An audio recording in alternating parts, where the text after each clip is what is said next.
Excellent. So now moving on, we are headed into the next agenda item, which is the item number 7, Rancho Rinconada Recreation and Park District. Will be receiving a presentation on this topic. There is no formal vote or decision that is being made at this time. We are simply getting a presentation around this and also taking public comment. So if you have thoughts, feedback, input on this agenda item, please do fill out a blue card up at the front on the right-hand side, and I'm excited that we already have some. Take it away. Thank you. Before I introduce our guests tonight for this presentation, I want to first echo your statement that there's no decisions that are going to be made tonight. Tonight is information only. I will give a spec of the timeline now, and then I'll let Richard go through the presentation. At the end, I'll come back and tell the following steps that are going to follow this meeting as we move forward. But you are receiving this information tonight because at the February 18th City Council meeting, the City Council received the basic report, which Richard will go over in a second, and asked that the Park and Recreation Commission be the body that would move this forward a little bit to make sure that we hear the thoughts from the public. The city staff did send a letter, dropped a letter off at every address within the district, told people about tonight's meeting, the March 5th meeting, and then the April 2nd meeting. Later on tonight, as part of this agenda topic, we have a draft survey that we are going to be asking you to edit. And as we move forward, staff will upload that. The letters that were given to the residents state that the survey is going to be live starting Saturday and continuing until the 23rd, so that by your April meeting you will have a lot more information to make a recommendation back to the City Council, either at your April or May meetings. But for right now, you are only receiving information and we're moving forward. So after saying all of that, is that the longest introduction you've ever had? Almost. All right. So Richard Berkson is the principal with Berkson Associates, and Dunia Noel is the assistant executive officer with LAFCO, the local agency formation commission here in Santa Clara County. And I'll let them take it away. All right. Thank you, Randy. Again, my name is Richard Berkson with Berkson Associates, and I was commissioned by LAFCO to prepare a report evaluating governance options for the Rancho Rinconada Recreation and Park District. For those of you who are not familiar with LAFCO, I should mention that they were formed in the 70s by state legislation, and their responsibility, among other things, is to oversee boundaries of cities and districts to help assure the most efficient form of governance possible and to avoid overlap and duplication of services, among other things. LAFCO, in its role, periodically conducts what are called service reviews, and then they use those service reviews as a basis for decisions about boundaries. In preparing the report, the report was presented to LAFCO February 5th, and the report is out for public comment until next week, the 11th, I believe. In preparing the report, I worked with both the district and also city staff to come up with the best numbers we could at this point. They're still preliminary, but I think they give you a fairly good indication or sense for some of the options. The district was formed back in 1955. And you can see outlined in green the district boundaries. The district is almost entirely contained within the city boundaries with just a couple of exceptions. And You good? Okay, great, it worked. You can see there are a couple of parcels that are within the district, but they're actually in the city of San Jose. So that presents a minor glitch, but there are ways to deal with that if the city decides to move forward. And the district's property is this small orange triangle located down in the corner. And the district is, I'm sure all of you are familiar with it, in the southeast corner of the city, basically. The district itself is a little bit less than half of a square mile in area, approximately 1,200 residential parcels, and 2,000 registered voters.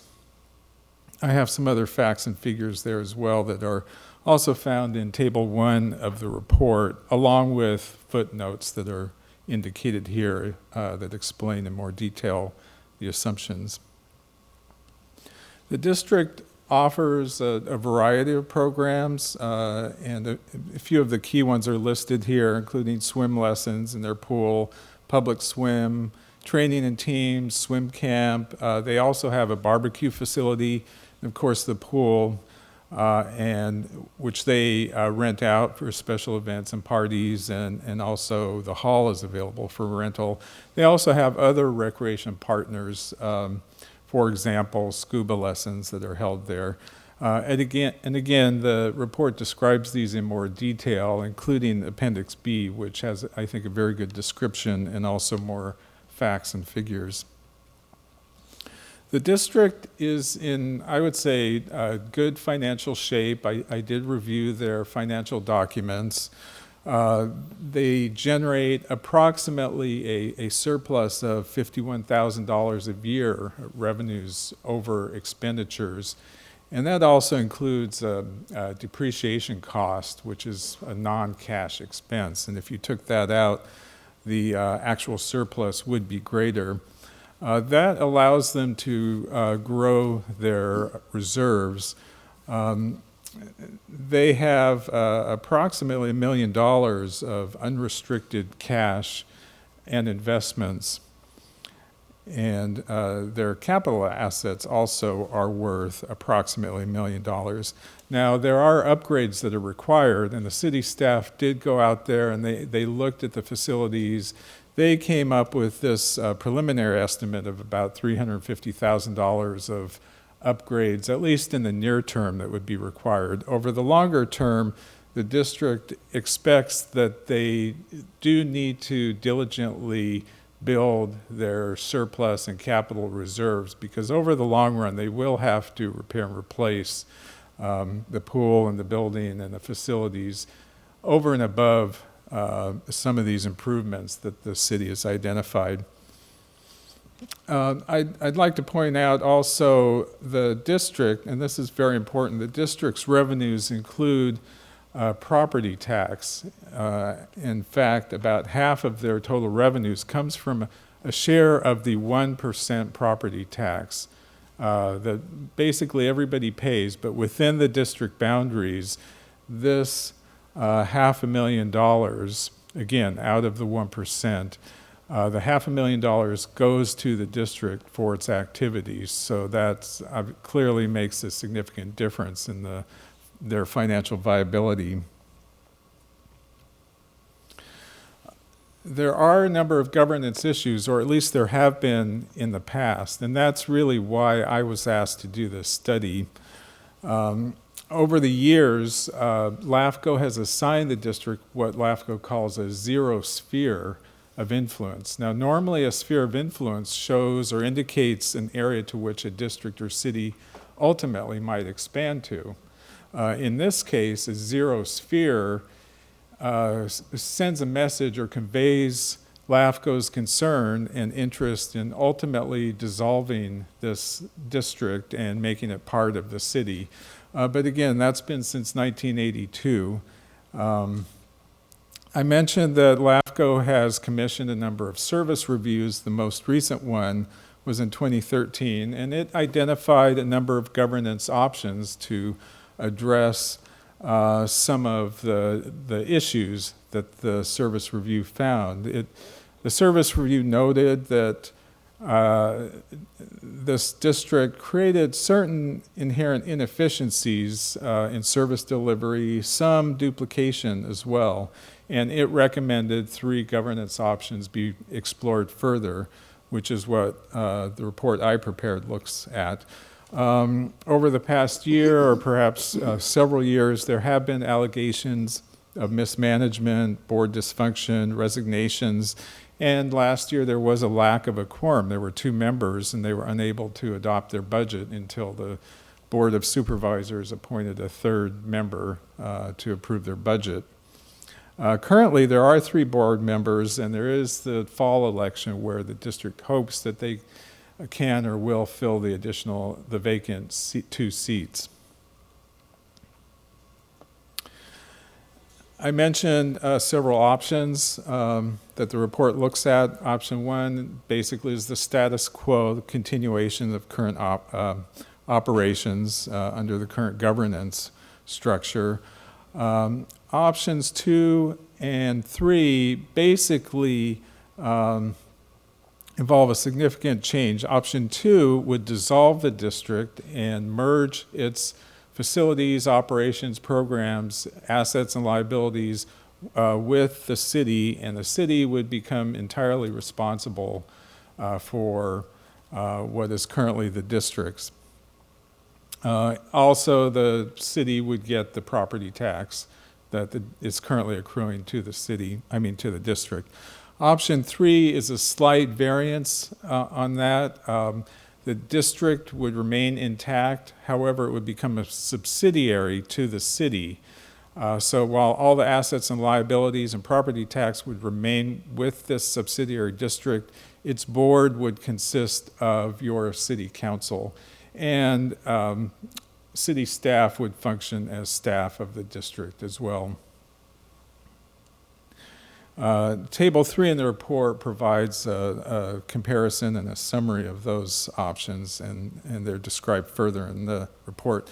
I'll go over some of the advantages and disadvantages. The status quo, current property taxes collected on behalf of the district continue to be spent within the district, and it continues to be governed by a locally elected board. Disadvantages, the district potentially could revert to its previous contentious, dysfunctional board. There will be or could be future election costs. There's a risk that they could have difficulty again filling vacant seats in the future. And again, there is this duplicative entity that would remain intact. Option 2 would, as I said, would dissolve the district, merge it with its facilities and assets and liabilities with the city. This would eliminate some level of duplication, including duplication of administrative functions. No further election costs for board members other than your current city council costs continue. Reduces the potential for contention. The city believes that it could publicize the programs more broadly, potentially increase participation, I assume through marketing efforts that were described earlier. The city's current swim programs could be expanded year-round. The operations could be integrated into the citywide planning, programming, and budgeting, and also programs would benefit from the more extensive management structure and expertise that the city could provide. There are some disadvantages, certainly from the point of view of the residents. They would no longer be entirely responsible for electing board members from residents of the district, although their representation would be the same as what they currently are entitled to as residents of the city and the vote that they have for city council. Property tax would go to the city's general fund. Presumably it would be used to continue with these programs, but it wouldn't have to be. Financially, there are some differences in costs and revenues, but at least with preliminary numbers, on the whole, this option essentially generates a margin that is similar to the status quo. And those numbers are shown and compared in this table 4 in the report, and also detailed further in Appendix A. Option 3, the subsidiary district. The key difference with this option compared to option 2 is that, as I mentioned, property tax would remain with the subsidiary district to be used for its purposes. Again, it would be managed by the city council and city staff, but would stay with the district. Otherwise, it basically would share similar advantages and disadvantages as option 2. The reorganization process, if it were to move forward, could be initiated in different ways, either by the district or the city, or by LAFCO, or by the residents themselves through a petition. If LAFCO initiates the process, there are some additional findings that are required to justify its action. In any event, if it's initiated by the city, for example, the city will have to prepare an application and also a fairly detailed, hopefully a detailed plan for services, much more detailed than what you would see in this report. And then it would go through a public hearing process. There would be opportunities for public comment. Also, there is a protest process where any governance changes could be sent to a vote or perhaps stopped entirely. Those options are, as I note here, described more in Table 5 of the report. So that basically concludes my presentation. I'm happy to take any questions. Dania Noel from LAFCO is also here, and she can help perhaps if you have more detailed LAFCO process questions. Also, Kevin Davis from the district, the general manager, is here, and he may be able to help out with any other questions that I can't answer. Good. And if I can just add to that, during the February 18th City Council meeting, when they did ask the commission to take this item on, the motion that was made and then unanimously approved by the council members was for the commissioners to consider options 1 and 2, but specifically not to consider option 3. It was not of interest to the council members. So as the discussions go forward, really please focus on options 1 and 2. Thank you. Excellent. So we will move to commissioner clarifying questions. Again, this is if this becomes discussion, we will have to hold that until after the public comment. So again, if there are clarifying questions, and I have a feeling there will be a lot, but if there's clarifying questions, not general questions, but clarifying questions, go ahead and ask them. So I have some questions. So is there anything that is exclusive to the residents of Rinconada that is provided by the district in terms of the programs at the facility?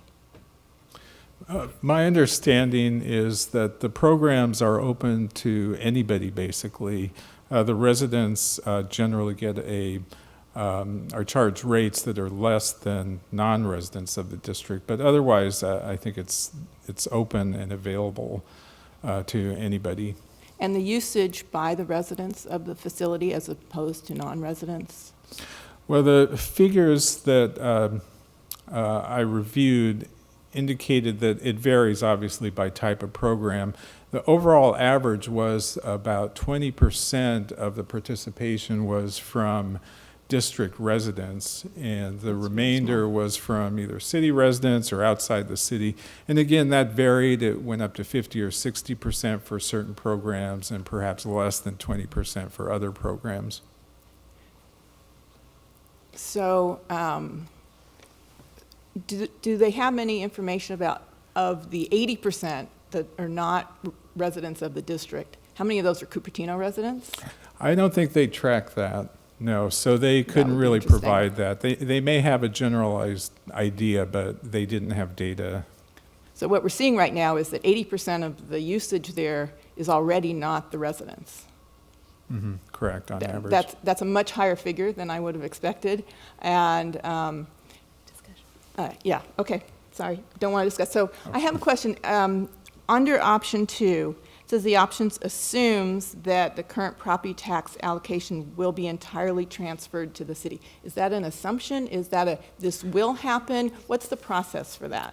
That's a good question, and there does need to be agreement with the county about the sharing of property taxes. Now, it's our understanding, LAFCO's understanding from discussions with the county, that it should be relatively straightforward to transfer that property tax from the district to the city, along with all the other assets and liabilities and programs and so forth. You are correct. There's nothing in the law that says it has to be transferred, but the feeling is that it's very likely it would. If it's not transferred, the city could back out at any point. That could be a condition of the city's participation, basically, because without it, it's a problem. Are there examples of LAFCO doing similar types of dissolutions of districts and what happened with those tax allocations?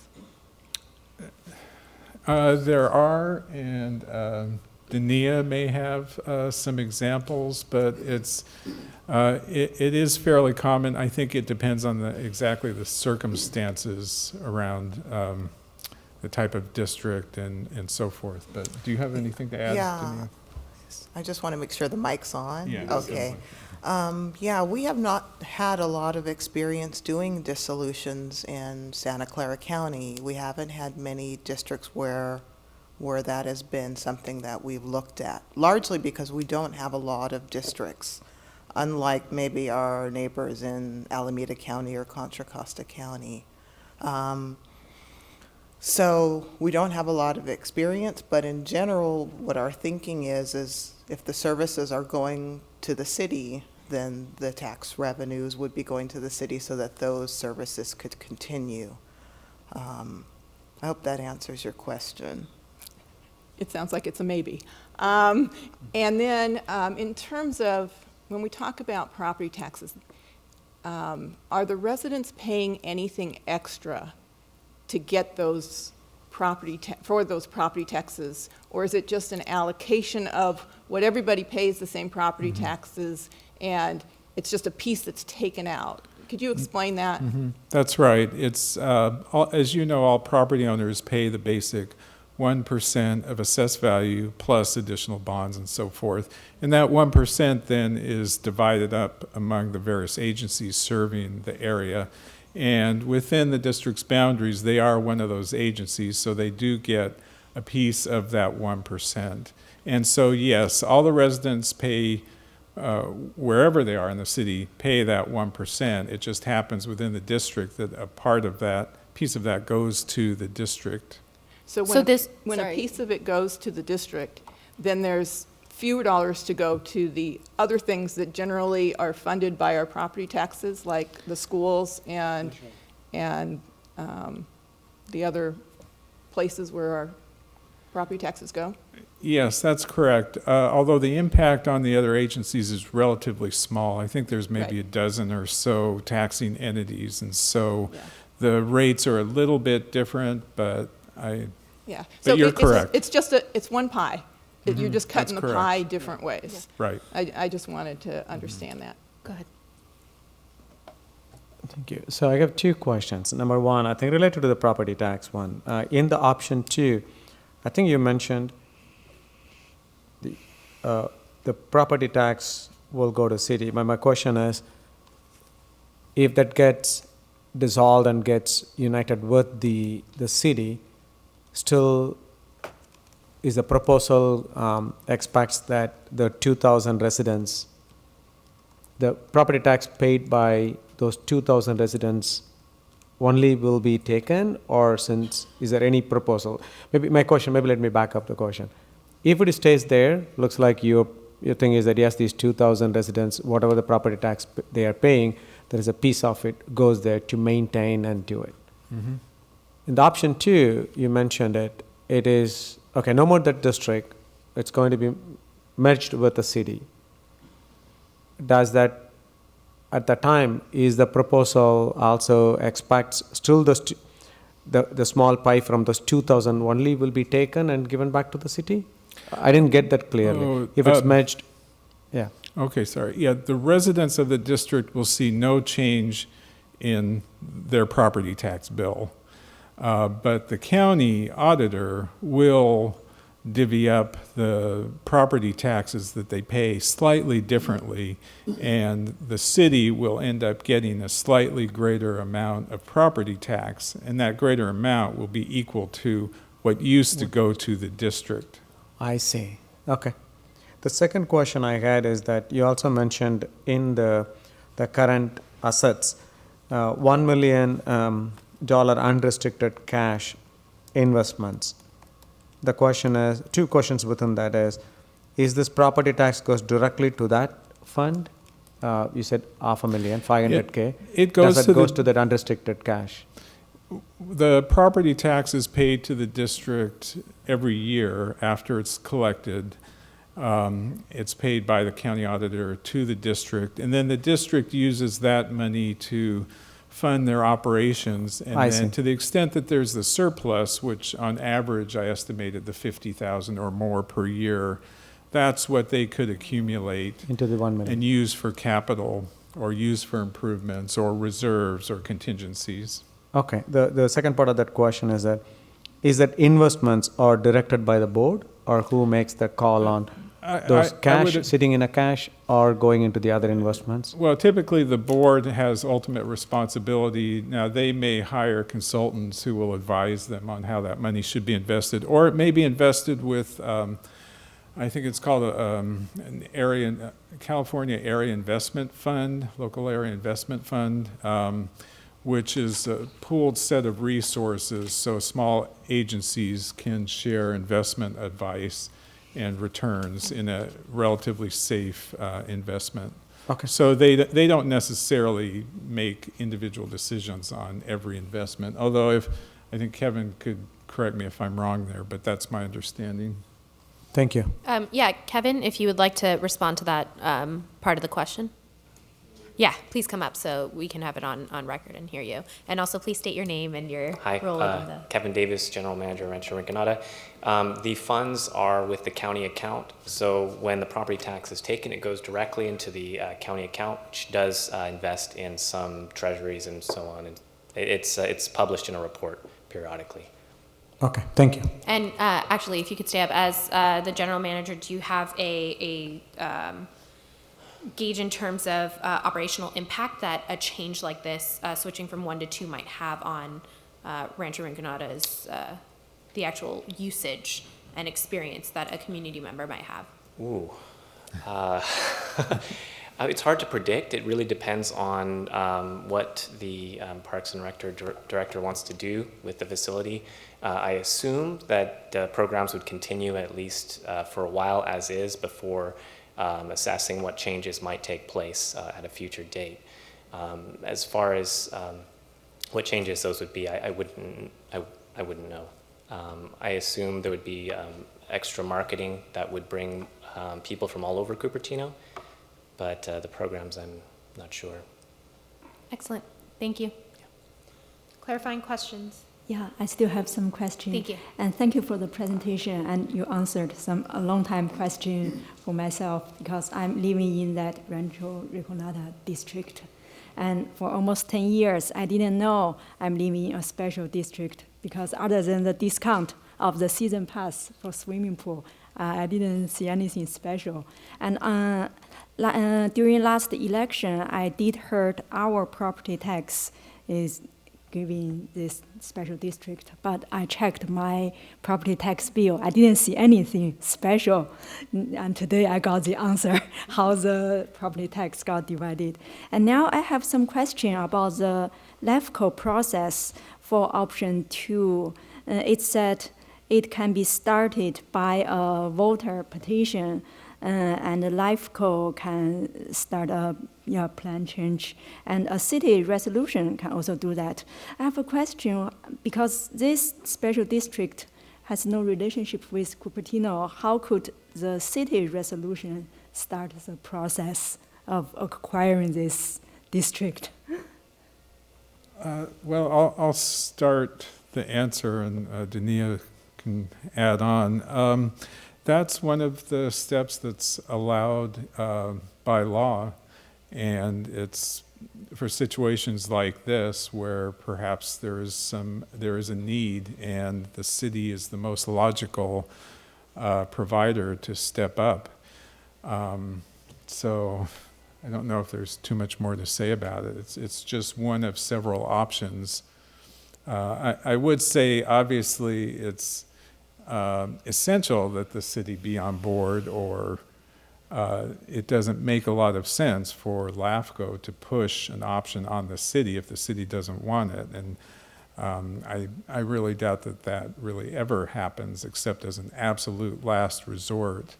And usually it's the county who's the agency of last resort. And I have some other question. I'm not sure if that's clarification question or discussion, because in the document we got, I see a lot of email and background information happened in 2013. So at that time, it's already mentioned this special district may have some mismanagement issue. I just want to know why our city didn't take any action at that time. And actually, several months ago, we got email from some previous commissioner for our city, and he mentioned many years ago he learned about the story. But So I think the question is why now? Yeah, the question is why now? I'm not sure I can really answer that myself. I don't know, Dania, if you can answer that. I guess what I would say is, as Richard mentioned in the presentation, since 1982, this district's had a zero sphere.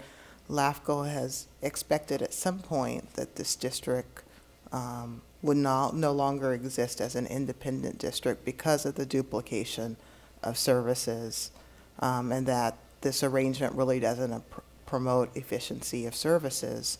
And as we've done periodic service reviews at LAFCO, each time we've reaffirmed this zero sphere concept. The first time was in 1999, but at that point, the Rancho Rinconada community was unincorporated.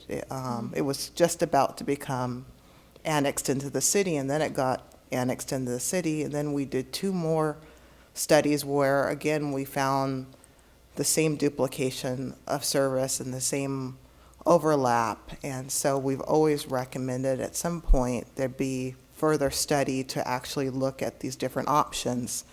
And right when we were kind of beginning to look at which service reviews we wanted to do at LAFCO this year, we were approached by some residents and board members about some issues that were happening at the district. And so rather than just do another service review where we would conclude again that this district at some point should not exist as an independent district, we did sort of a deeper dive, hiring Berkson and Associates to really look at the cost benefits analysis and really examine the process involved, because we hadn't really looked at the different steps and who could initiate it or not. And we kind of thought this is the time to look for a more long-term permanent solution. I mean, one of the things that LAFCO is supposed to do is to think ahead and to really look at what's right long-term for some areas and districts in the county. The last service review before this was the 2013 service review. One of the conclusions was, again, for the city and the district to meet and talk about how they might collaborate and coordinate and kind of build a relationship that maybe at some point could lead to some sort of merger or a subsidiary. I understood there were some meetings, but at some point that conversation sort of fizzled out, and so we're kind of here today. Great, thank you. Right, Any if- other, go Oh, I'm ahead. sorry. If I could just add briefly, I've been involved in a number of reorganizations and attempted dissolutions and changes of structure, and it is always very, very challenging, even under the best of circumstances. And the times that it's happened, it's either been because all the parties have agreed that it's the best solution, or a district is on the verge of bankruptcy, or there's been malfeasance, or it simply isn't functioning at all. So it's a very, very challenging process. So that's partly why, it's continued to be out there. I just want to. Oh, sorry, hold If on, I can Director? I just still want to clarify the question first here, that in your packet, you do have copies, and for everybody to know, what you do see there is copies of the 2013 service review, copies of the 2007 service review, Richard's report, as well as information that was dropped off from one of the past board members, their information, and I believe that she is here tonight, and she will be presenting during the public comment period. So that's all there. I'd also like to just mention that we did check in with the city attorney's office, and even though that she does live within the district, there is no conflict of interest. Everybody's allowed to participate in there. There was no financial impact. So everybody is allowed to participate, and we have cleared that with the city attorney's office. Thank you. Speaking of financials, the 1 million that they have in investments in this district, when, let's say they get absorbed by the city, will that go to the county or will that come back to the city? That will go to the city. Okay. Right, in both options, it goes to the city, Okay, or to the subsidiary city, okay. district managed Okay. by the city. okay. One question for LAFCO. When some of the concerns were brought to you about the district, were you able to ascertain, determine any concerns that you had with the management or what was happening? I guess I just want to clarify, are you talking about in 2013 or more recently? I guess more recently. Yeah, we were concerned about what we were hearing, but many of those things had to do with financial issues and questions, and we really didn't feel like we had the authority or the ability to do the kind of investigation that was necessary. And so what we recommended is that those parties consult the district attorney's office on these sort of allegations, because they weren't really something that LAFCO could investigate. What LAFCO thought its role would be to deal with this sort of issue would be to look at perhaps maybe what are some of the governance issues that might facilitate that sort of situation. We really didn't make a judgment on the validity of any allegations. Would would bringing this into the city provide more financial transparency over use of funds? Well, I looked at the district's reports, at their budget, and also at their financial audits, or in the case of the city, it's also called a CAFR. Their financial reports are less detailed, but they appeared to be in reasonably good financial condition, as I pointed out in my report. And from what I saw in terms of reporting documents and so forth, they looked reasonably well managed today, notwithstanding that they had the vacant seats, which prohibited them from adopting the budget. That's obviously a serious problem. So, but in terms of their financial reports, there are some improvements they could make. Frankly, I think that's probably true of most cities and small districts in terms of posting documents on the website and so forth. I do understand that they are planning to prepare a long-term strategic plan. That's a document that I think is helpful and important, and it would include a longer-term capital improvement program as well. Mm-hmm. So, there are a few things they need to do and should do, and I understand that they are in the process of undertaking those. Was that one of the requests from 2013 as well, a long-term strategic plan? Right, correct. Yes. Yes. So 7 years ago, Mhm. at least. Okay, Yeah, and any other? I have yeah, I just have a new question about the process. I heard some friends said if the majority of the board member in this special district, they vote to transfer the whole property to our city, maybe that can also start this process. But in the presentation, I didn't see that's one of the options to start the process. I just want to know. If that It is an option. The board could, of the district, could pass a resolution and initiate the process and submit an application to LAFCO. Again, ideally, it would be both the board and the city that agreed to this process. I understand that the board has stated their position in favor of the status quo. I think they've submitted a letter to LAFCO, and it's probably in your packet to that effect. So. okay, got it. Thank you. Great. Any other questions? No. We are going to be in a robust discussion, it seems. So why don't we go ahead and start? We do have a long list of speakers for tonight. So I'm going to go ahead and call the first speaker as well as the next two people afterwards. So please, if I call your name as the first speaker, of course, come to the podium. If you are one of the next two names, please just come to the front so that way we can save time in kind of the movement part of this. First up, we have Jennifer Griffin, and then Sophia Badillo, and John Balkan. Sorry, I can't read all the handwritings. And when you come to the podium, please say your name and if you reside within the district, if you prefer to state that. And you'll have 3 minutes, and then your time will be up. Good evening, Park and Rec Commission. I'm Jennifer Griffin. I have lived in Rancho Rinconada since 1995. I lived down the street when I rented an apartment at the Oaks Fountains from 1985 before I purchased 1995.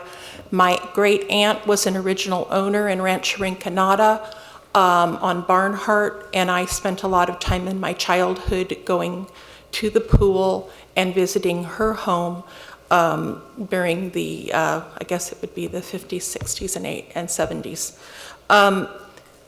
I am opting for option 1, status quo. I have attended all the meetings for many, many years since the 90s. My husband learned to swim at the Rancho Rinconada pool, and he was raised in a portion of West San Jose, which is now part of Cupertino.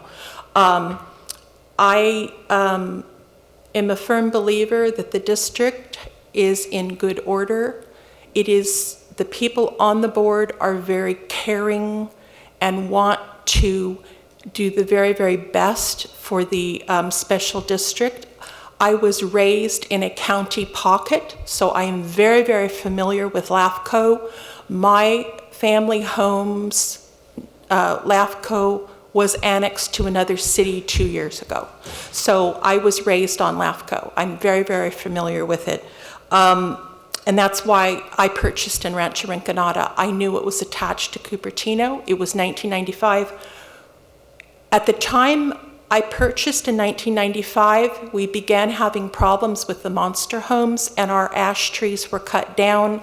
We were advised by the county to annex to Cupertino to protect the city, to protect Rancho's infrastructure. And at the time we annexed, the Rancho Rinconada Park and Recreation District came into Cupertino with us. I think that the district is very, very well run. It is an important asset.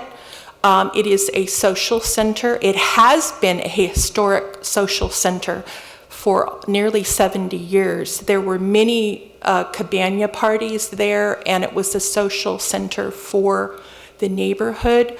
I opt to, and also there is $1 million in assets. I do not want that transferred into the city fund. That needs to stay within the district. We have no parks in East Cupertino. If you all take, to me, this is a land grab. If you take the special district, I want it stripped of all assets and it becomes a 2-acre park for Rancho Rinconada. Thank you. Those are the terms. Thank you. Thank you. Next we have Sophia Badillo, followed by John Balkin and Tom Flynn. So my husband actually wanted to give me his time. Should I wait until he gets called, or can I do my 6 minutes right now? What is his name? Tom Flynn. Okay. As long as he comes up during his time and says that he cedes his time to you, you may do that. Okay, so I should sit back down then? No, you can start your talk, and then when you're done, he can come up and say, I cede my time. When I call him up, he can say, I cede my time to okay. you.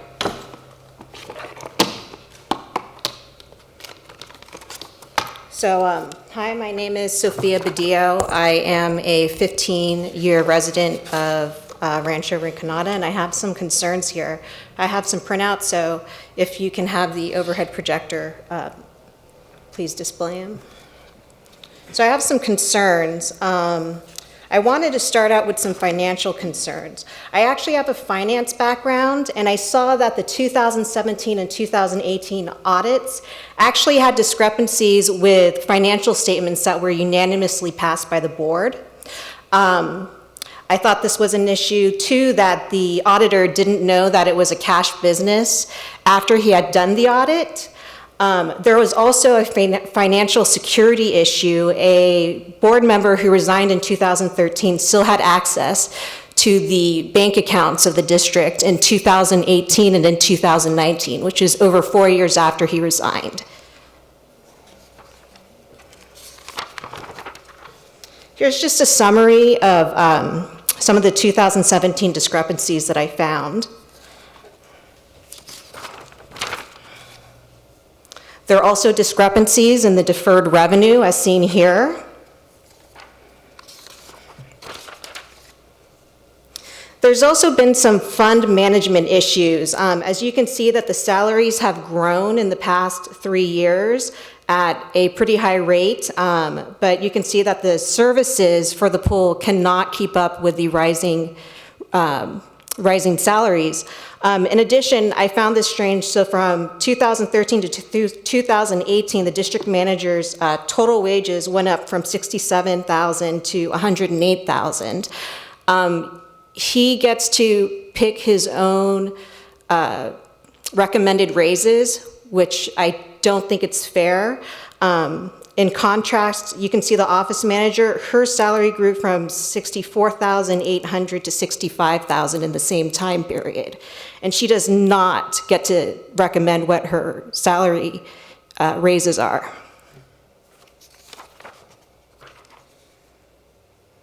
There are also some safety concerns. This is an email from the district manager with the subject potential liability where a minor almost drowned in June 2019.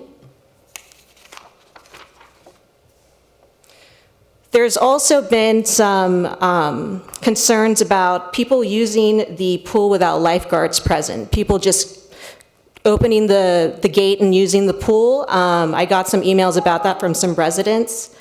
And also there's a board member who uses the pool without a lifeguard when it's closed, and this was discussed at an April 2019 meeting, and basically the response was, let me just finish this one quote. If there's a problem with that, there's never been one in the past. Thank you. And Tom Flynn, you can stay up as long as he says I cede my, you have to come up and say it for the record. Okay. Say I cede my time to. My name is Tom Flynn, and I cede my time to Sophia Badillo.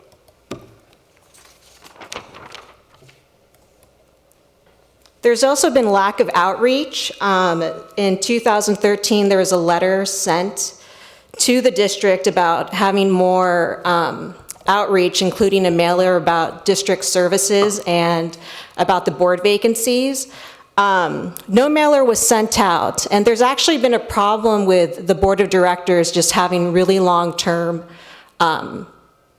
they're just been on the board for a really long time. So there's two board members who actually no longer live in the district, but because they've kept on having a term, they keep on being on the board. So they've been on the board for over 20 years, even though they're not living in the district. I talked to residents, and a lot of them who are long-term, 30-year, 50-year, didn't even know about the pool and didn't even know that they were paying for it with their property taxes.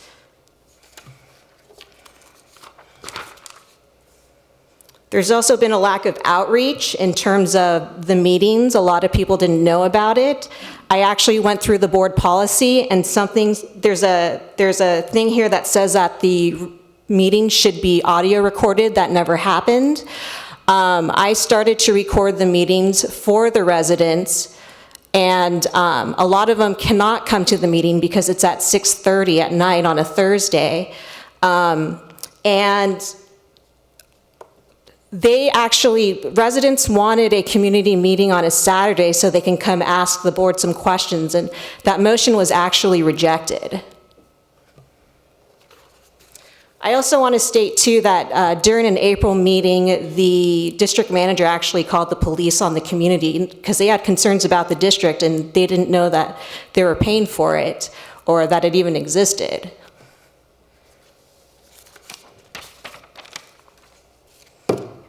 Here's also a resident. I want to talk about how this resident wanted to have a party for her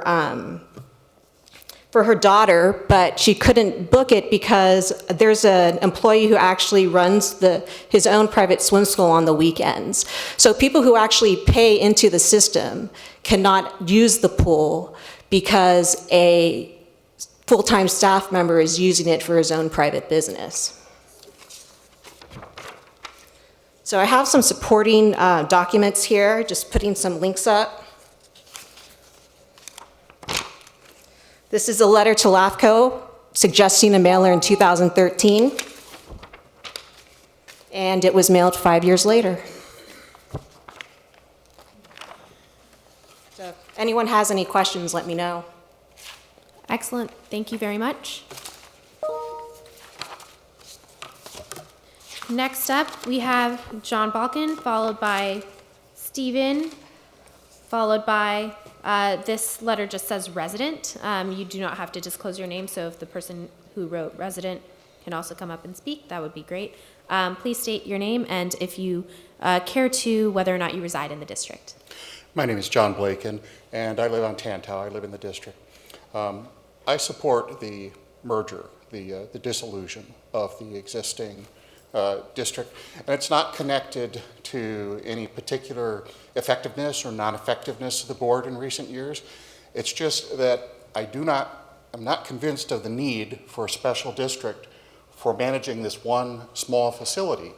The conditions now are very different than they were in 1955. I believe that this type of annexation of this district into Cupertino Parks and Recreation is actually a leftover from when we annexed ourselves into the city of Cupertino. It should have been handled at that time. I think we should correct that now.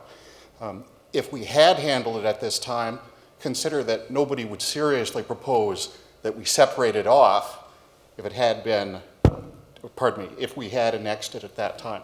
So I think in terms of that, and I believe that I am probably better represented by the city of Cupertino, by the Parks and Recreation Board, by the City Council in terms of the resources, the experience, the degree of professionalism that the city government would have, and the fact that we are now part of Cupertino, not an incorporated county. It should be joined into Cupertino and into the Parks and Recreation District. Thank you. Thank you very much. Next we have Stephen, followed by resident, followed by Kevin. Hello, my name is Stephen Weslowski. I'm a Cupertino resident since 1964 and a Rancho homeowner and voter since 1976, and I've served as a member of the board of the district since I was asked to in 1992. and I was recently elected in 2018. I welcome the current public review of the district. I've supported all previous reviews by the city Parks and Rec Department, by former Parks and Rec directors, and by LAFCO, the grand jury, other agencies, including providing input to all those reviews. And if you need any answer to questions long-term about the district, I'll be glad to provide them. I look forward to your survey of the district residents. The more transparency, the better, in my opinion. I believe that the local public aquatic needs are better served by continuing as an independent special district, but also known as a status quo option. But for many reasons I can't give in just 3 minutes, mainly because of significant lower district overhead costs for benefits for employees. I don't expect the city can match the same level of service for the same cost level. However, that's not a big deal. As they said, it's pretty much a wash in terms of cost, whichever way residents decide to go. I believe that what should happen is, if a majority of district voters in November vote to merge the district with the city Parks and Rec Department, I'll do everything in my power to support that transition, because in the long term, as the lady over there has said from LAFCO, because the rules of LAFCO's evaluations decide we have zero sphere of influence, we don't deserve to exist long term. I think right now might not be the best time. I would wait until after the November election, perhaps, but just see if that's the will of the people who have been in the district and continue to be members of the district, owners in the district.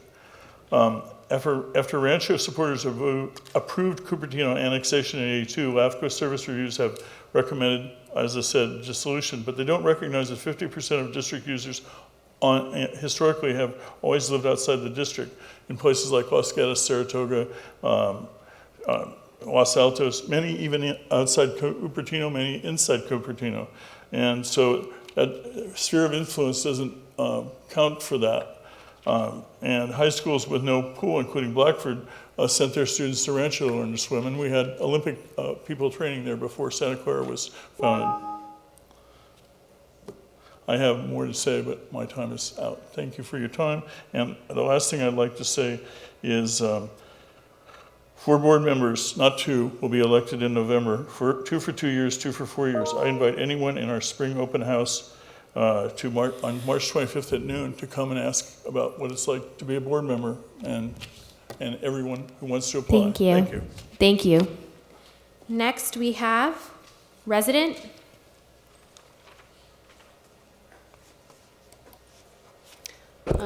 Hi, I'm a resident of Rancho Rinconada. I'm here to voice my concerns over Rancho Pool continuing as a special district. Current board members have shown that they are extremely difficult to work with.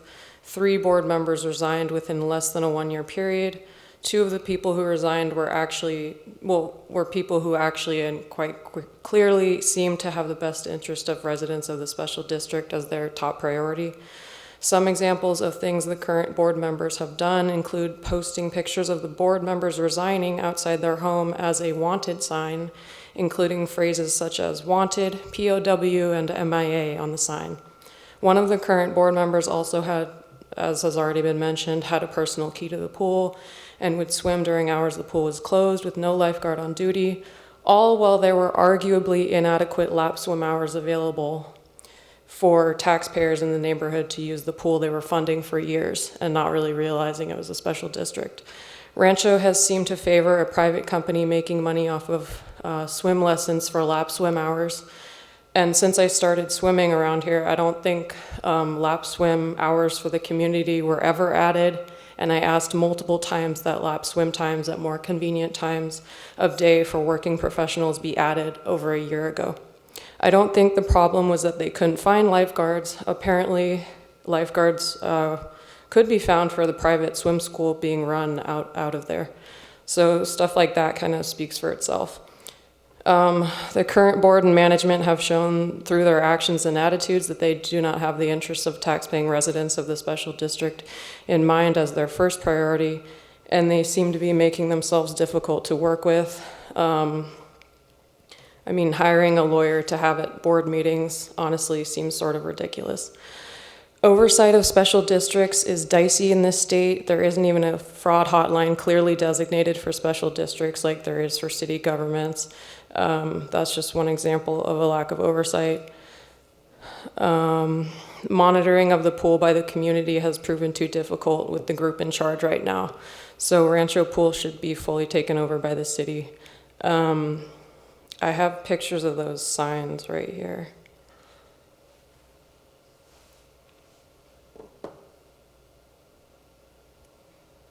Not sure if you can see it. So, and this was on one of the current board members' lawns in Rancho neighborhood. I think it kind of speaks for itself in showing what the environment and camaraderie has been like on this board. So I'm echoing calls to dissolve the special district. Thanks. Thank you. Next we have, and I believe this is the final card unless anybody else has a blue card that they filled out. Excellent. We have Kevin David. Come on up. Davis, sorry. Yep. Hi, Kevin Davis. Hello again. And sorry, are you speaking on behalf of yourself or your organization? I guess organization, yeah. My name is Kevin Davis. I'm the general manager of Rancho Rinconada Recreation and Park District. I've come to relay the board's position and to address some of the concerns from attachment C. Before that, it is important to know that the LAFCO special study process has enjoyed full support from the Rancho board and from its staff from the very beginning. It's in everyone's best interest to know whether Rancho residents would be better served by the city of Cupertino or remaining as is. The study shows essentially the same net revenue with no guarantee of more programs, continuation of existing programs, or whether the fee structure would be as low as it is now. With plenty of unknown risks and such meager hypothetical benefits, why fix what isn't broken? It's for this reason that the Rancho board has taken a position that the district should remain as is. The Rancho pool is and continues to be a safe and family-friendly facility. The staff are professional and work hard to deliver enjoyable recreation experiences, and the pool has an excellent safety track record. It's regularly inspected by the county and complies with all pool codes. The Rancho board operates with full transparency. The meetings are public and comply with all open meeting laws. The agendas, minutes, budget, and audit reports are all publicly available on the district website. There's an independent financial audit every year, and no material issues have ever been identified. The operations are in great shape by every other metric. There are more program hours than ever before, including lap swim. Program fees remain the lowest in the area. Wages for frontline staff have increased between 50% and 70% over the last 8 years, and all of this in addition to strong positive net revenue. The question I'm sure you have is, why would 2 former board members submit attachment C if things are going so well? Simply put, the concerns of the co-authors should have been addressed by working with staff to understand the financials and with the board to propose policy or work plan changes. Instead, the other members of the Rancho board and staff were treated with suspicion and open hostility. The pair resigned without enacting any meaningful changes through board action or ever understanding the financial processes. I'll address a few of the financial concerns as time permits. In attachment C, the shopkeep point of sale entries that are 0 are the result of using in-house credits to pay for services. We issue credit to those affected by last-minute cancellations, which can be redeemed for future services. The credit is discounted from the service price, sometimes to 0. With the exception of public swim, issuance and acceptance of credit is recorded on the registration form. The roughly $30,000 difference between shopkeep income and the audit income is from refundable deposits. The deposits are recorded as income in the point of sale, but the deposit refunds are issued by check through the QuickBooks accounting software. In other words, the point of sale logs the income, but the outgoing checks go through a different thing. The rest is about, that's it, right? You have 10 seconds. Oh, oof. The rest of the concerns are related to interim financial statements and deferred revenue. Essentially, before the books close, they're preliminary, and so reports pulled after that will not match. Thank you very much. Do we have any additional blue cards? No? All right, with that, we can go ahead and move into discussion. And again, Director, can you give us the parameters of what we're looking for in terms of outcome, if any? So we actually are looking for a little bit of outcome tonight. And all we're really looking for is that we are still looking for a lot more public input. And we and first of all, I would like to applaud all of the speakers for your professionalism. I know it's a contentious issue with a lot of opinions on both sides, but we do appreciate the views expressed by everybody and the manner with which they were expressed, so thank you for that. We do have the survey that is almost ready to go out, and within your packet, you have the cover letter that was distributed. And as you can see that it says that take the survey March 7th to 23rd. And I believe everybody has a cup. It would look like this. It'll be at the back of the Rancho Rinconada item section.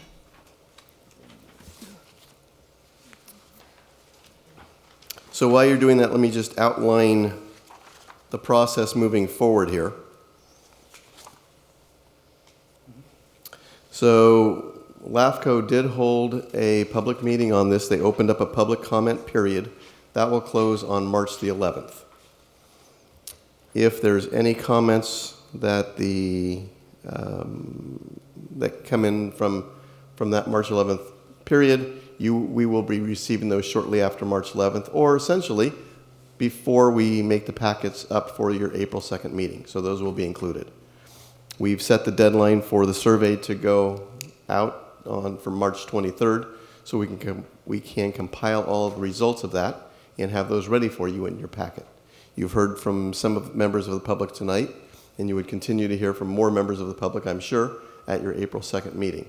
So at this point, we are not asking for any decision other than, can you help us out with the survey? And do the questions make sense? Are there other questions you would like to ask? Do you want to reword some things?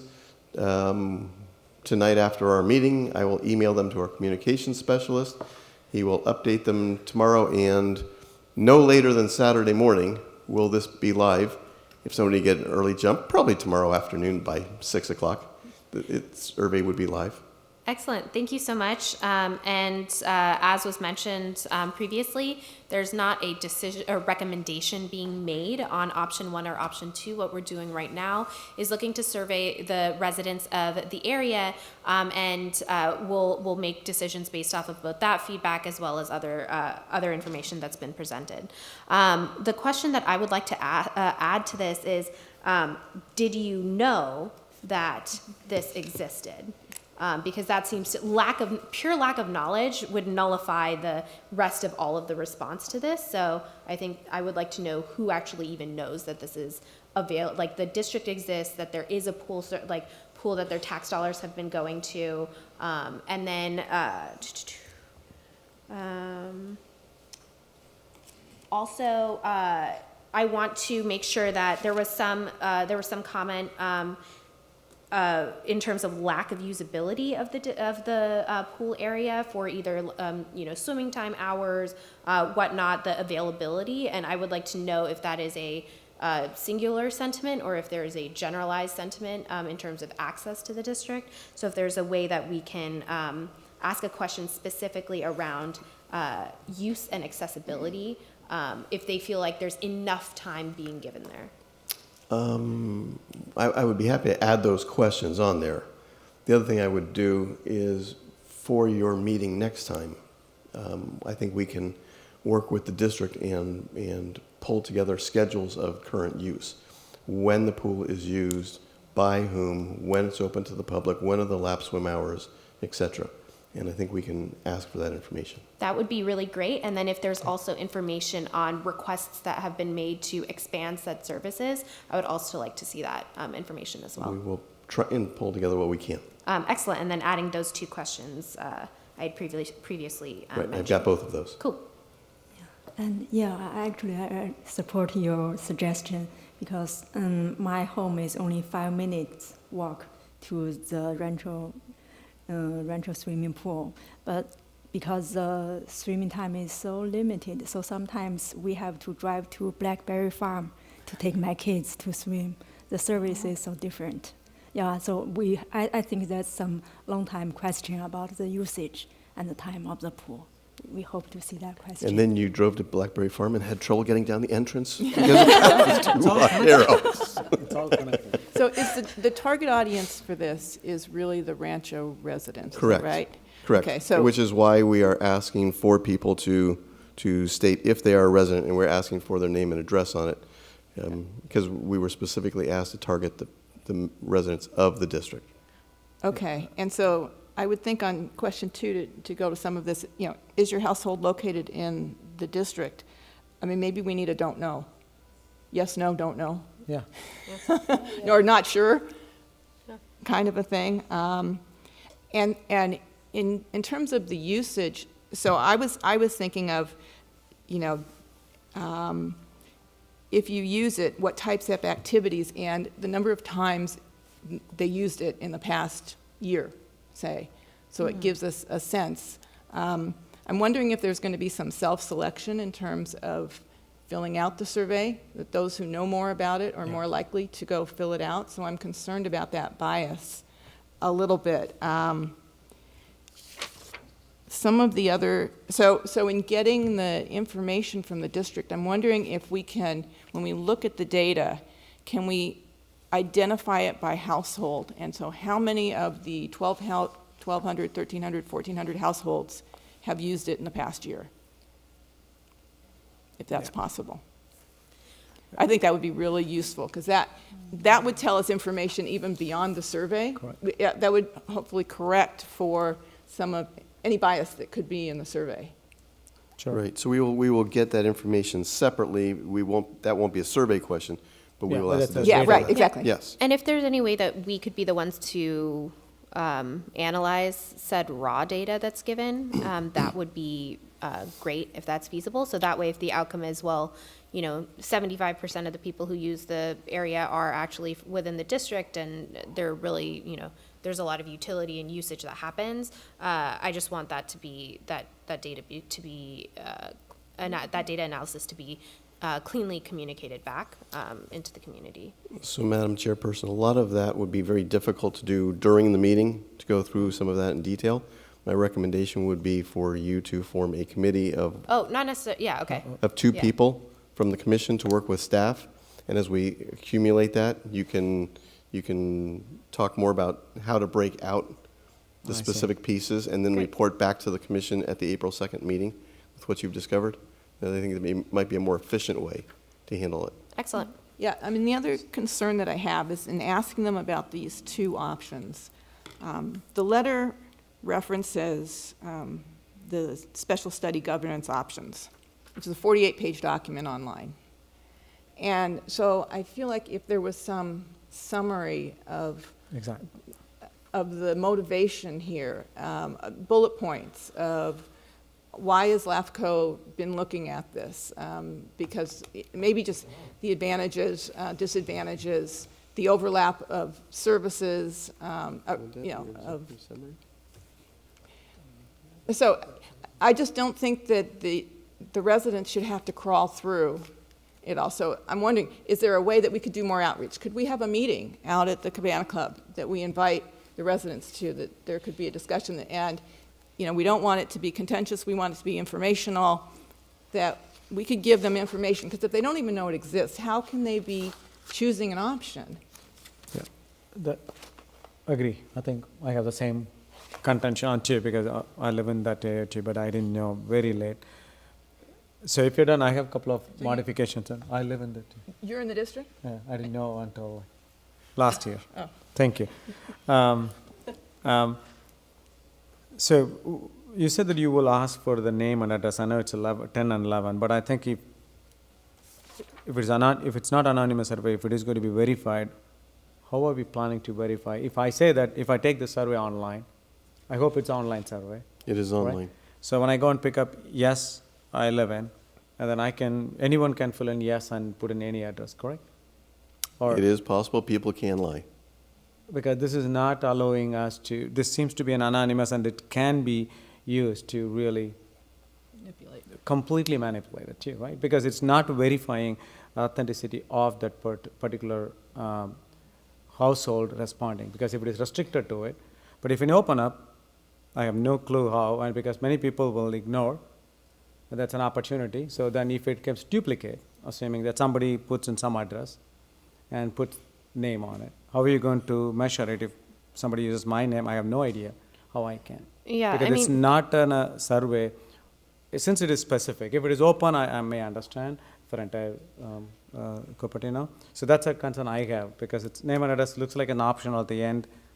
At least you should come immediately after if your household located in it, then give your name and address. We can move it up, but Aligned it with will, that's it will one. be shown as required field. Okay. Okay. But we can- still I have that concept, but We can move it up to the beginning if you'd like. Yeah, Okay. I know from like a actual surveying perspective, it's, unless you have an individual person who is certified to go out and collect data respondents, there's no real way of verifying the Agreed. data, So, which I actually completely agree with you in terms of how are we going to make sure, given that there's a big question of, there's been questions of fraud and mismanagement. I get very nervous about putting a survey out there where we can't actually verify the validity of said responses. And if it were a normal Cupertino survey, I'd be like, sure, Cupertino residents. But since there's It's a not. question of validity here and management and fraud, it makes me. yeah, I it wanna makes know me that completely there's- uncomfortable on that, because it's a very open survey, but the decision is, it's a very critical decision. It involves dollars, it involves the authority transfer, and seems to be very lightweight survey which can lead to any decision which may not be actually truly representing the district, the residents of the district. That's one concern. The second one also in it in the beginning, which I think I kind of support Commissioner Carroll's point on without much education, because for example, if I read this one directly, if the city were to observe the district, this action would not impact property taxes, which itself means, oh my God, that means, oh, it's already impact? I have no clue what this is at all. So there is not much awareness, education for the residents who is going to take the survey. Unless they get educated a couple of times and they understand that, oh yes, I need to make a decision, then you will see more participation as well with the right intent. This one, with this very minimum data, it's going to really not give you the right feedback at all. That's my input. They can just keep on answering it, but I do not know. But it's a validity and the participation because of very little information. And this will mislead them. Do you have suggestions? Yeah, so we'd like to have informative sessions for that district people. So we need to, I got a notice on saying that, okay, there is a meeting here, and I saw it in my door, right? It's a door hanger or something pasted on it. Similarly, I would like to see that, okay, there is going to be a survey. Before that, we need to have 2 sessions. They can attend it, either here or wherever we conduct. We need to share why are we doing this option 1 and option 2, like it is being discussed. I know people may be seeing it in the TV now, but I think it will be concentrated towards them, and we should invite them and say that we are going to take a survey and we need your input because it is in your district and we are going to do.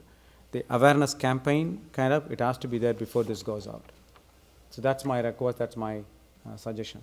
Otherwise, it's going to be completely give a different result than actually what district or what the residents wanted. So that's my input. The other one, we talk about LAFCO here and then says, let's go LAFCO district. We talked about LAFCO here, but I think the option, the 7 question, we said the Cupertino City Council is asking the Park and Rec Commission to consider it. Which question are you on? Number 7. Okay, thank you. It says the Cupertino City Council is asking the Park and Recreation Commission to consider the 2 options below. I think it will say LAFCO and, because at this point it's not completely, right? Because it is City Council, not just alone. I'd be happy to add that. After LAFCO too, because it's a joint, you're all combined, both the district coming back and asking the citizens to do it. So that's the one thing I would like I'd be happy to add that. Yeah. So let me stop with it for now, so. All right, any other feedback points, thoughts?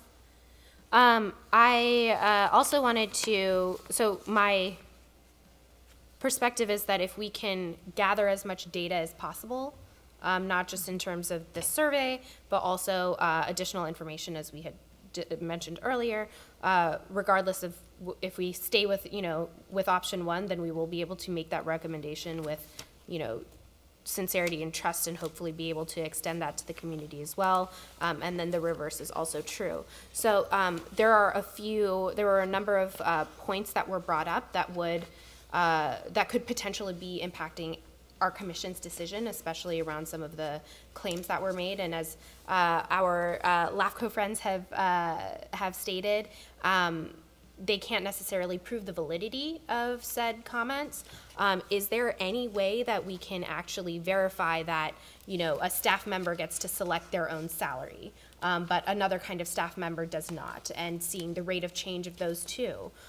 Is there a way that we can verify, or, because that is an oversight, that is an overseen question as to whether or not those decisions are sound, and should the city be taking that over, or are they being made in good faith? And I don't know that because I'm hearing two different stories, so I just want to know what's actually happening. Is there a way that we can get the codified documents that the board is governed by to actually clarify those kinds of points that were, or questions, things that were being called into question? We can request those documents. But because they're not a part of our, actually a part of our city, we have no real transparency into what's happening. Well, we can request them, and Yeah. but yes, they are an outside agency. They're an outside agency within Santa Clara County.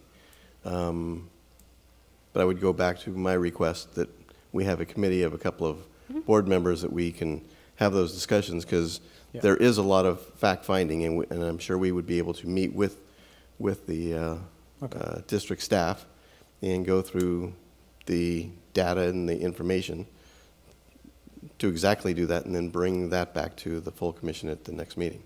Excellent. And also, what is the county's perspective? The county has not weighed in at all at this point. Okay. Unless you've heard anything different. Haven't heard anything from them. We have not specifically asked them, but given the question about the tax transfer, I think we may need to try to get a clarification on, do they have a position at this time on that particular issue? Yeah, because that's kind of a big... I know that in terms of the county, I know that the Board of Supervisors, several of them are aware of our study and the different issues and the different allegations. I believe they've been approached, so there's some interest, but I think, you know, they're waiting to see what LAFCO and the city may do on this issue. If I can ask Richard to, because we've had discussions about the process a little bit, but if you can describe to the commissioners, what would happen if the commission recommended absorbing the district and then moving forward? Because I don't want anybody to think it's just as cut and dried as the council makes a decision and the next week it's there. There's going to be a longer process. If you can just give a brief discussion of that process. Well, I think I'll probably defer to Denis on this, but you're right. It is a process. It could be 6 to 12 months, just depending. The report does lay out a number of steps and timelines, but there are a number of things that can extend the schedule. So there is a process, formal process of hearings and so forth. And as I said, if the city initiates it, they will also have to submit a more detailed plan for service that will help address, I believe, some of these questions that were raised about programming and so forth. Dania, do you want to? I'm not sure if there's much to add other than I know that Richard in the report in Table 5 has kind of laid out, you know, the different general steps in terms of how to initiate,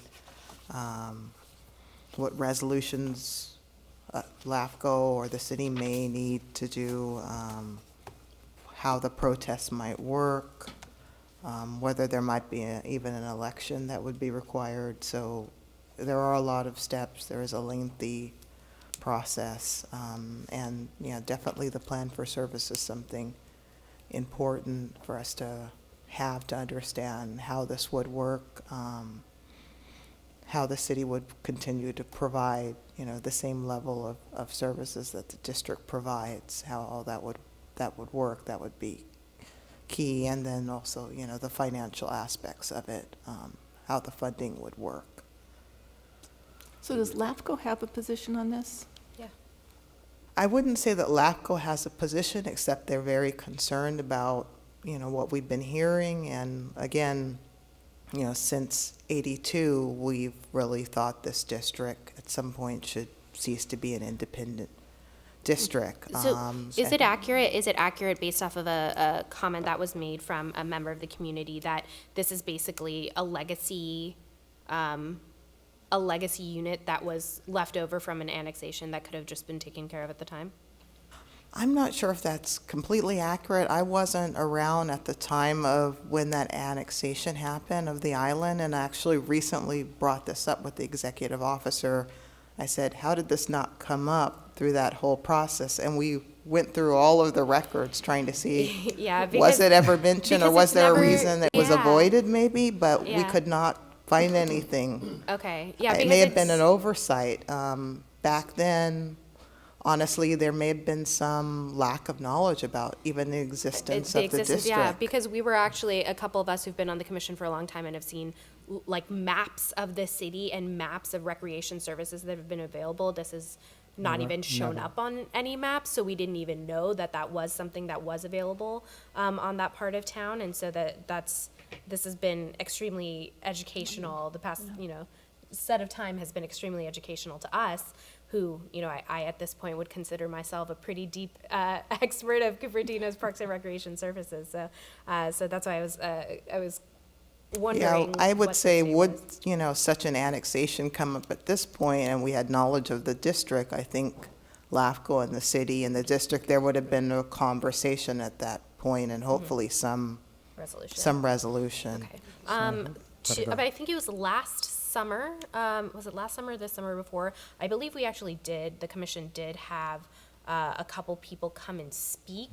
We had a couple people come who actually were on the district, who were saying that this is something that needs to be incorporated in. And I think just given all the changeover, it was just one of the bullet points that wasn't highlighted. So for us, this came up in a previous year, and now it's good in the sense that, okay, if there's enough of a fire, it's if there's enough of a smoke, there's is there fire or not? We need to actually ascertain that. So that's it for me in terms of comments on this. Did you have anything else? Yeah, thank you. I do have a couple of comments. Assuming that, as Mr. Richard said, that it'll going to take some time, 6 to 12 months, and the LAFCO heard about all these, whatever the things you heard, it's not comfortable, right, in any allegations or any of those things. So until then, what action LAFCO is going to take on it?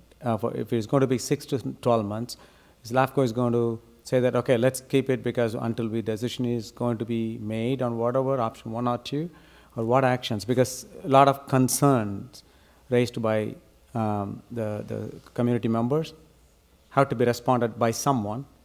But I don't think that our commission, we are just going to listen and we are not taking an action. We are just in the process of processing the data, right? Yeah. But Is it the county? Is it who will make the decision and who will really start responding it, which gives much more assurance to the residents that yes, while we are deciding, we are making. So whose quote on this one is? I think that's, it's a difficult question because there may be some things where LAFCO has some sort of jurisdiction, but there may be many things where LAFCO doesn't have any jurisdiction. No one has jurisdiction at this point.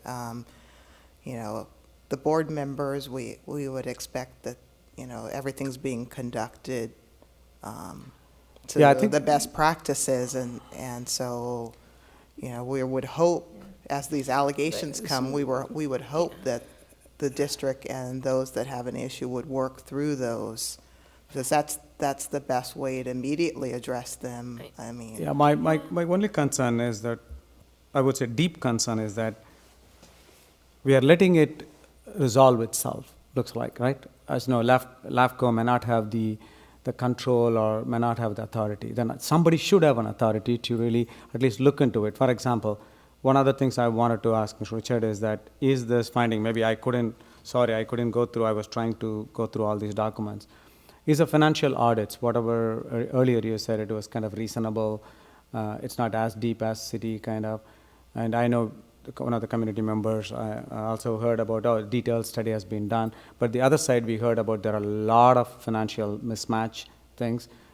Somebody has to really respond to it, and I wanted to know whether that will be included in this report. Detailed financial audits, and that's one. and we want to see that audit as well. Plus, LAFCO or county should really take it because this is raised in public meeting, right? I wanted to know who has those actions. So if I just want to also add on to that and clarify a question is, that is part of the issue, right? Is that there is no actual, just like we answer to the city council answer to the voters. In this case, the top body is are the district members, and they answer to their voters if people actually knew that this district even existed. So there's no actual oversight to the district except for the people who are in the district already. I would say that's accurate. LAFCO has some, like I said, has some limited jurisdiction, but ultimately, it's really the voters, the residents, to weigh in on this. If they have a problem with how the district's being run or the individuals, typically, you don't vote for them or you recall them. Or you come to the Cupertino City Council and you tell them that you would like for this part to be annexed into the city. Okay. Right. And also you mentioned that, I'm sorry, one more question on that just topic.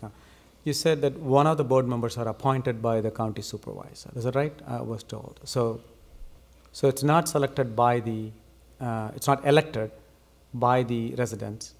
It is appointed. That means somebody has some authority to put people in it. So why not that power or whoever is doing it cannot come and check to you? Because somebody has it. I know somebody has more authority now because a board member has been appointed. My question is, how did that come?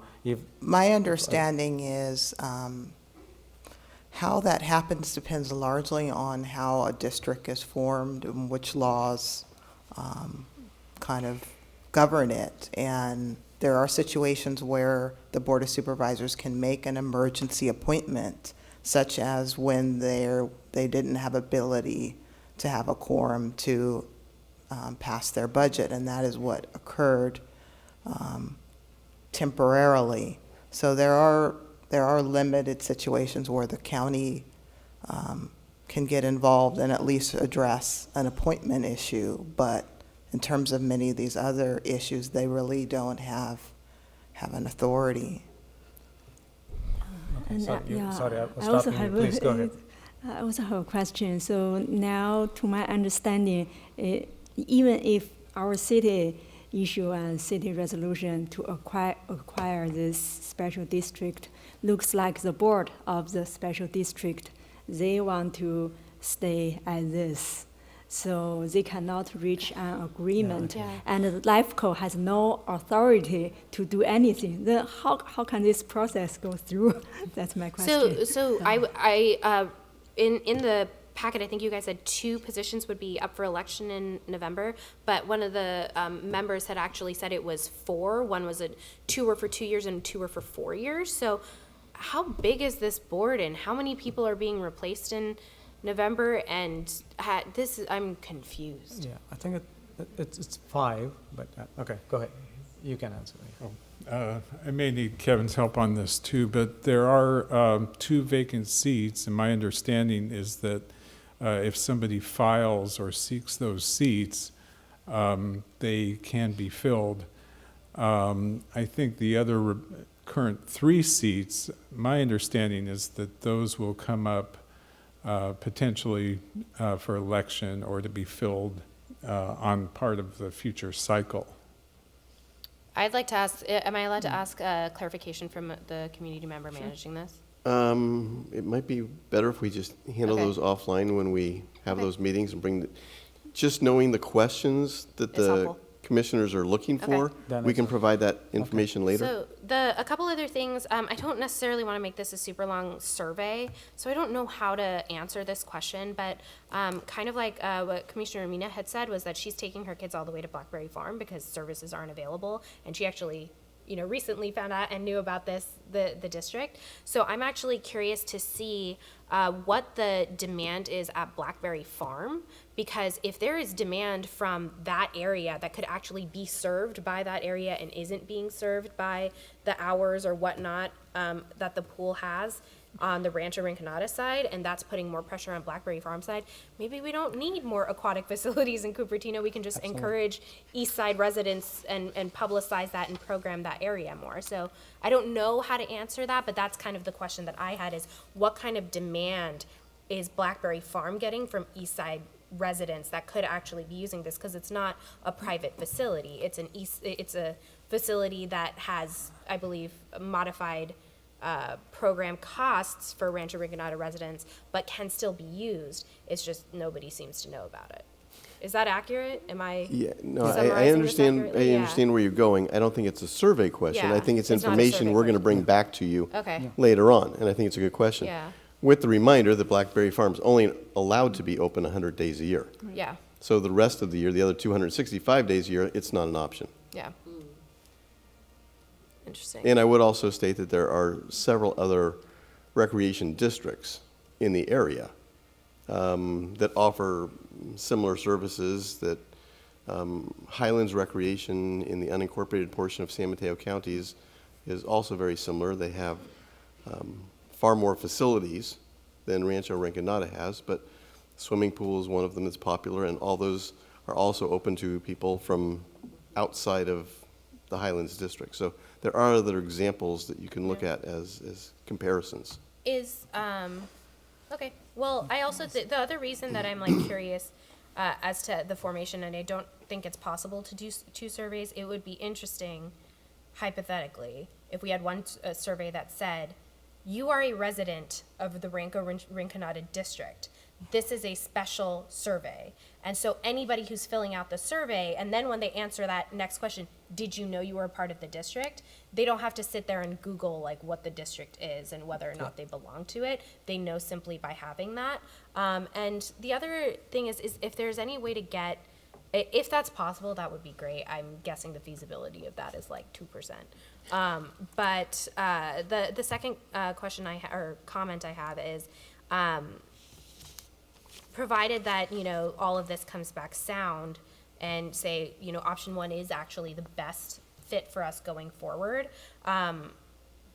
the fundamental fact that there's no real oversight and that there are concerns and there's no, like that to me is a problem. And so I don't know if there's a conversation that actually does need to be opened directly between the city and the county about this issue, because if there needs to be some kind of accountability, and if the voters aren't being even notified that this is an issue or that they have access to this or that this even exists, then it's kind of like a downward impossible cycle. And if we think option one is the best option, I want to make sure we're making that recommendation with the understanding that the concerns are also being appropriately managed. Thank you. Yeah, I don't think we should overstate. It's not that no one knows. Obviously, some people know.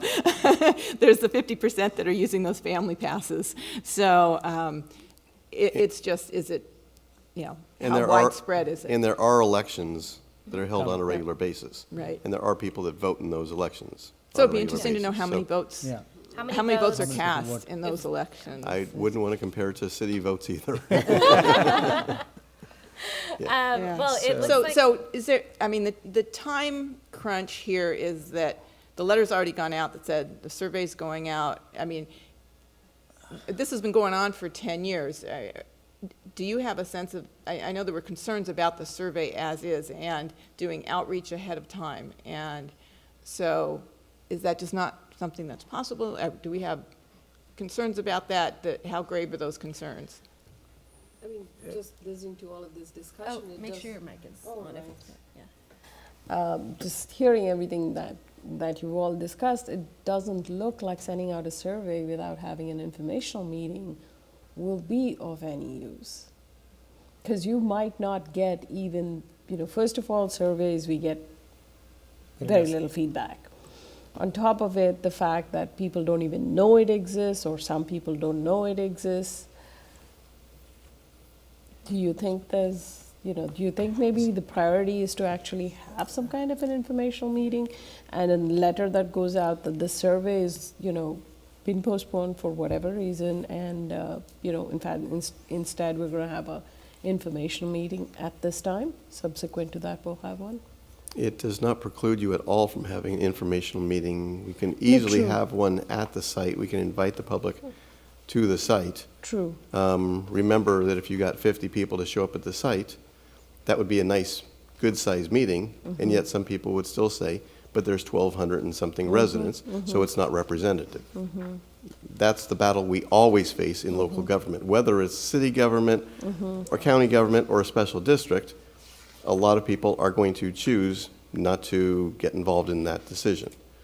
We are going to move forward with the survey. If we can come in with more information and headers and, intro to the questions as we go forward. That was part of the purpose of the letter, that we had to give a little bit more background information as to the district and why we're doing this in the first place.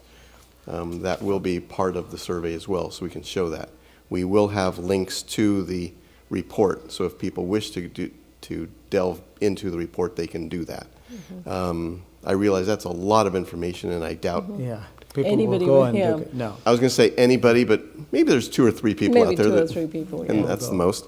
And- I think the executive summary of the report does a good overview of the information that's captured within. And if people were to focus on that, I think they get a good flavor of what's going on. So the presentation, what Mr. Richard did, that will be posted there, correct? Because that's a kind of a summary it gave us to start with before we get into this one. So hopefully that report will be available in the link for the people who Yes. take the, okay. Yes. And also, assuming that there In is, fact, sorry. that link, I think, is already available. On that, the one? Yeah, found the at letter says Cupertino.org. review the report, and that report is already up. So I don't know how, I Everything can check to see except, if people looked if at you it. look at the Okay. staff report. It's just the survey that hasn't been live. I see. The And- staff report has a link, I see. and that has everything except for the presentation. So it has all of the. Oh, presentation It has should this be whole, there. Okay, uh, if you could add the report presentation, it'll be high-level summary. That's how we started. Well, the report's there, and the presentation was based off of the report. But that gives an executive summary, right? That's how I looked at it. I haven't read through all of them, absolutely. So his reports can be available, right? Just a different format. I mean, I guess we can put a link to the YouTube video of tonight's meeting. And if they wanted to view it that way, but I'm Yeah. not sure I understand what you mean by presentation. The presentation virtually was the report. The PowerPoint? If you Yeah. want The to give us PowerPoint. Just the PowerPoint slides, those Yeah, 5 just or the 6 PowerPoint summaries. slides. Okay. So that's easy to start Okay. with. Also, all PowerPoints are uploaded post-meeting to our Registrar portion of our website. Awesome. Oh, So okay. just a link needed, okay. Okay. Do you, maybe, since if it is already announced and assuming that the survey is going out with all the modification, the question is that, are we setting any minimum bar or minimum guidelines saying that we know 1,200 residents, and are you setting a threshold? If it is not, if you're not getting enough response, are we going for a second one? Well, that Or would is be up there to any- the commission to decide after you Yeah. receive the first one. Yeah, I think, yeah, I do not know if the constraint that it is already, the ball is in motion, the train left the station kind of, then I don't know whether we can do anything right now. We can just add the comments and stuff, but let it go, because looks like that's how it is, the current state. So I do not know whether I can, but I do have serious concerns, so I just wanted to mention that. So, this Rinconada Recreation and Park District, LAFCO Special District Service Review, one of the things it doesn't, it's that pages 32 to 36. One of the things that I don't see here is that it is the final body of, it's the final accountability body. Like, it doesn't say that there's no oversight for it. Like, that's not listed anywhere. It just says that it doesn't do long-term planning. I don't know if I'm just misreading something and I can't, because I don't know, this, I don't even know if this isn't really in our, like, control, but if this is being distributed to people during the informational sessions that LAFCO is hosting, there's no clarity here in terms of the fact that the district is the final say on what happens to that region, and that there's no additional oversight. I don't know if that's relevant to you guys at all. It's not relevant to us in terms of our commission, so, or the city, but just a thing to look at. Well, I'll just add one comment, maybe it'll help clarify a few things, is that the city and the district don't have to come to an agreement. The city could submit an application to LAFCO to undertake option 2, for example. Recourse to the residents would be a protest, and I think the requirement is that if 25% of the residents sign a petition, then LAFCO would send it to a vote, and then the residents would have the opportunity to vote in favor or against the action being pursued by the city. That makes sense. It's just if this is the information that's being given out from which you guys are making your determinations, then, you know, just it looks like there's a slight missing component, and I don't want to go through all this just to, like, you know, not to go through it and then not feel like either party is happy with the situation. So I want everyone to be convinced of that final decision. I just want to share some information. I just checked the last election result, the voting in 2018. It says 1,700 voters voted for the Rancho Rinconada board. Yeah, just share information. From 2013? To 2018, last election. Okay. Yeah, so 1,700 people voted.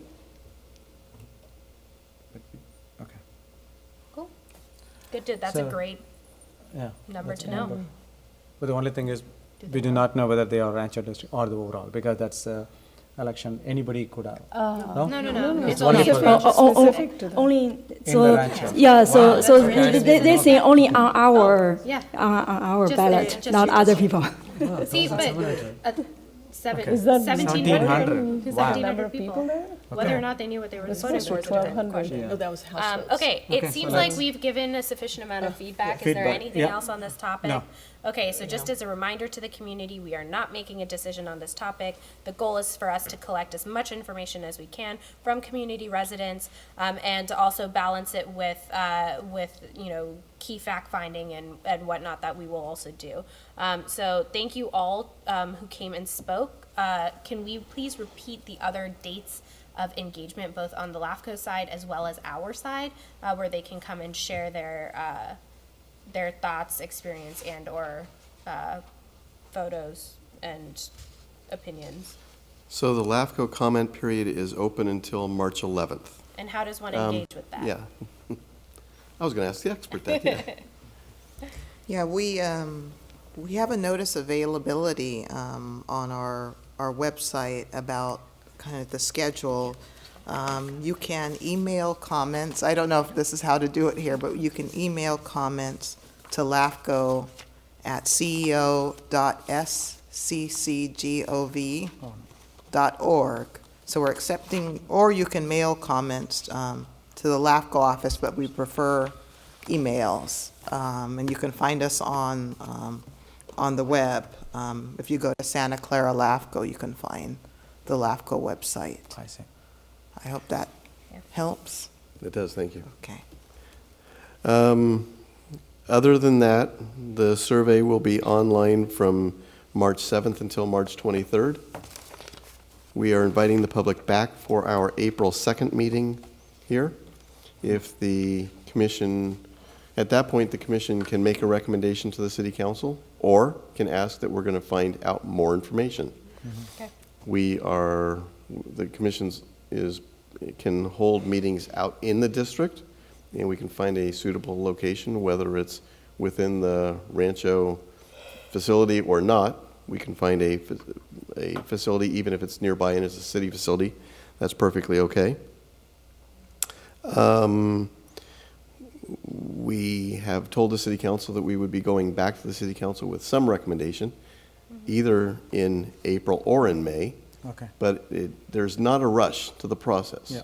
The idea is to do it right, and if it means that it's May, it means if it's June, let's do it properly, and let's make sure that we work with Rancho Rinconada Recreation Park District staff to make sure that you have all of the data that you need to make a strong recommendation. Sure. Great. Okay? Thank you very much. And then, if you'd like to form a, Oh, yeah. Who Oh, wants we to need do to it? further. 2 people who want to do it. Who wants to join the subcommittee to help with this process? Sure. I would like to. I have 1 and Sashi. Two.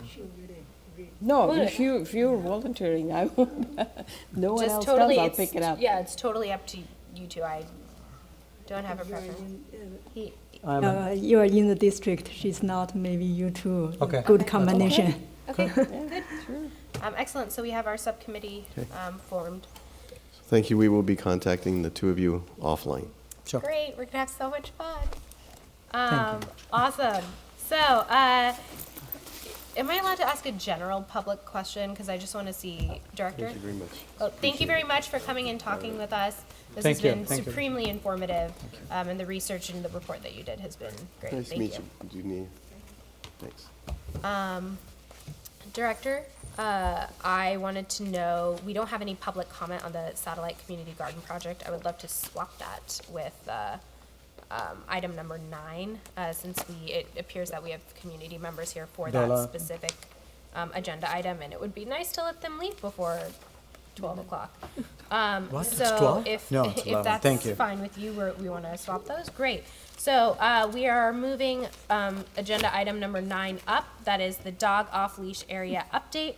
A decently brief staff report, and I know that if there are any community members who would like to speak, please make sure that you fill up the blue card on the front on the right-hand side. If you do not, that you will not be able to speak on the agenda item. Would love for you to speak on the agenda item. Great. Okay, go ahead. Okay, this is just an update as requested that there's a trial period for the dog off-leash area going on at Jollyman Park. It will be running through July. The commissioners have asked for periodic updates. There have been no incidents to report at this time. Although you may consider extending the hours once daylight savings time hits this weekend.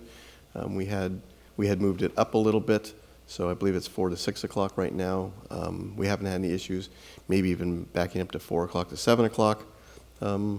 Might be appropriate during the daylight saving hours since it's going to be a little bit lighter, but there's nothing else to report at this time. I think the hours automatically shift.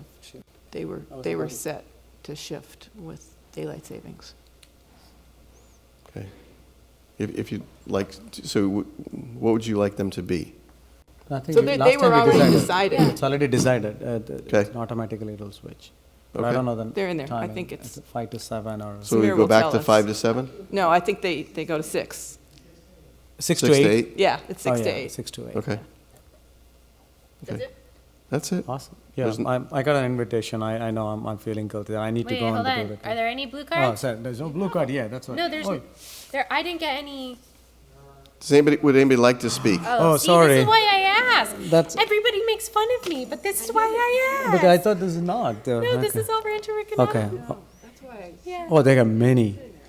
Okay, great. Oh my God. This is why. I'm sure that I'm expecting Is some there photos nobody too. who wants to say anything? Yeah, that's what. Without the photos, this doesn't end Great. properly.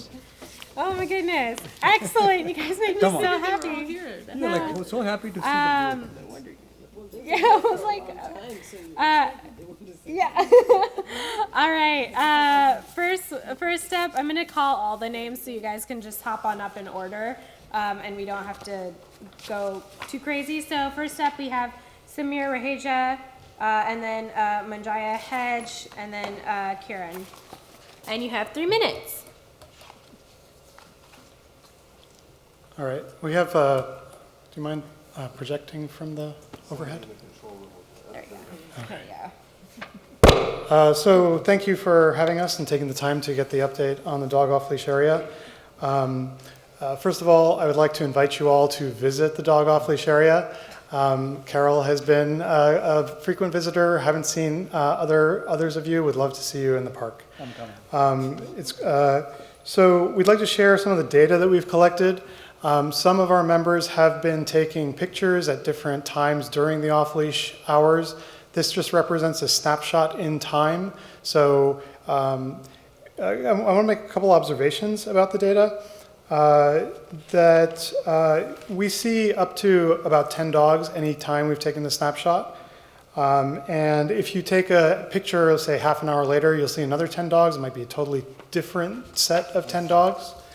Another thing is that we often see that there are more people than dogs. So couples come, parents come with their children, other children happen to come into the area. So it's quite popular with people. And we also have observed the other parts of the field while we were taking these snapshots. Most times we see the other parts of the field are empty. There were some concerns early on that since we would be having hours from 4 to 6, that would overlap with when other people are using the field. Especially in the winter, we do not see any other usage. That's what the data shows. That's what we had anticipated. But there are also some other activities that regularly happen on the same part of the field that we're on. There's a regular volleyball game that happens multiple times during the week. They're there. Up to 12 people are playing. They have no problem being close to the dog off-leash area. The couple of other observations there, you might notice that the park is quite active, especially on holidays.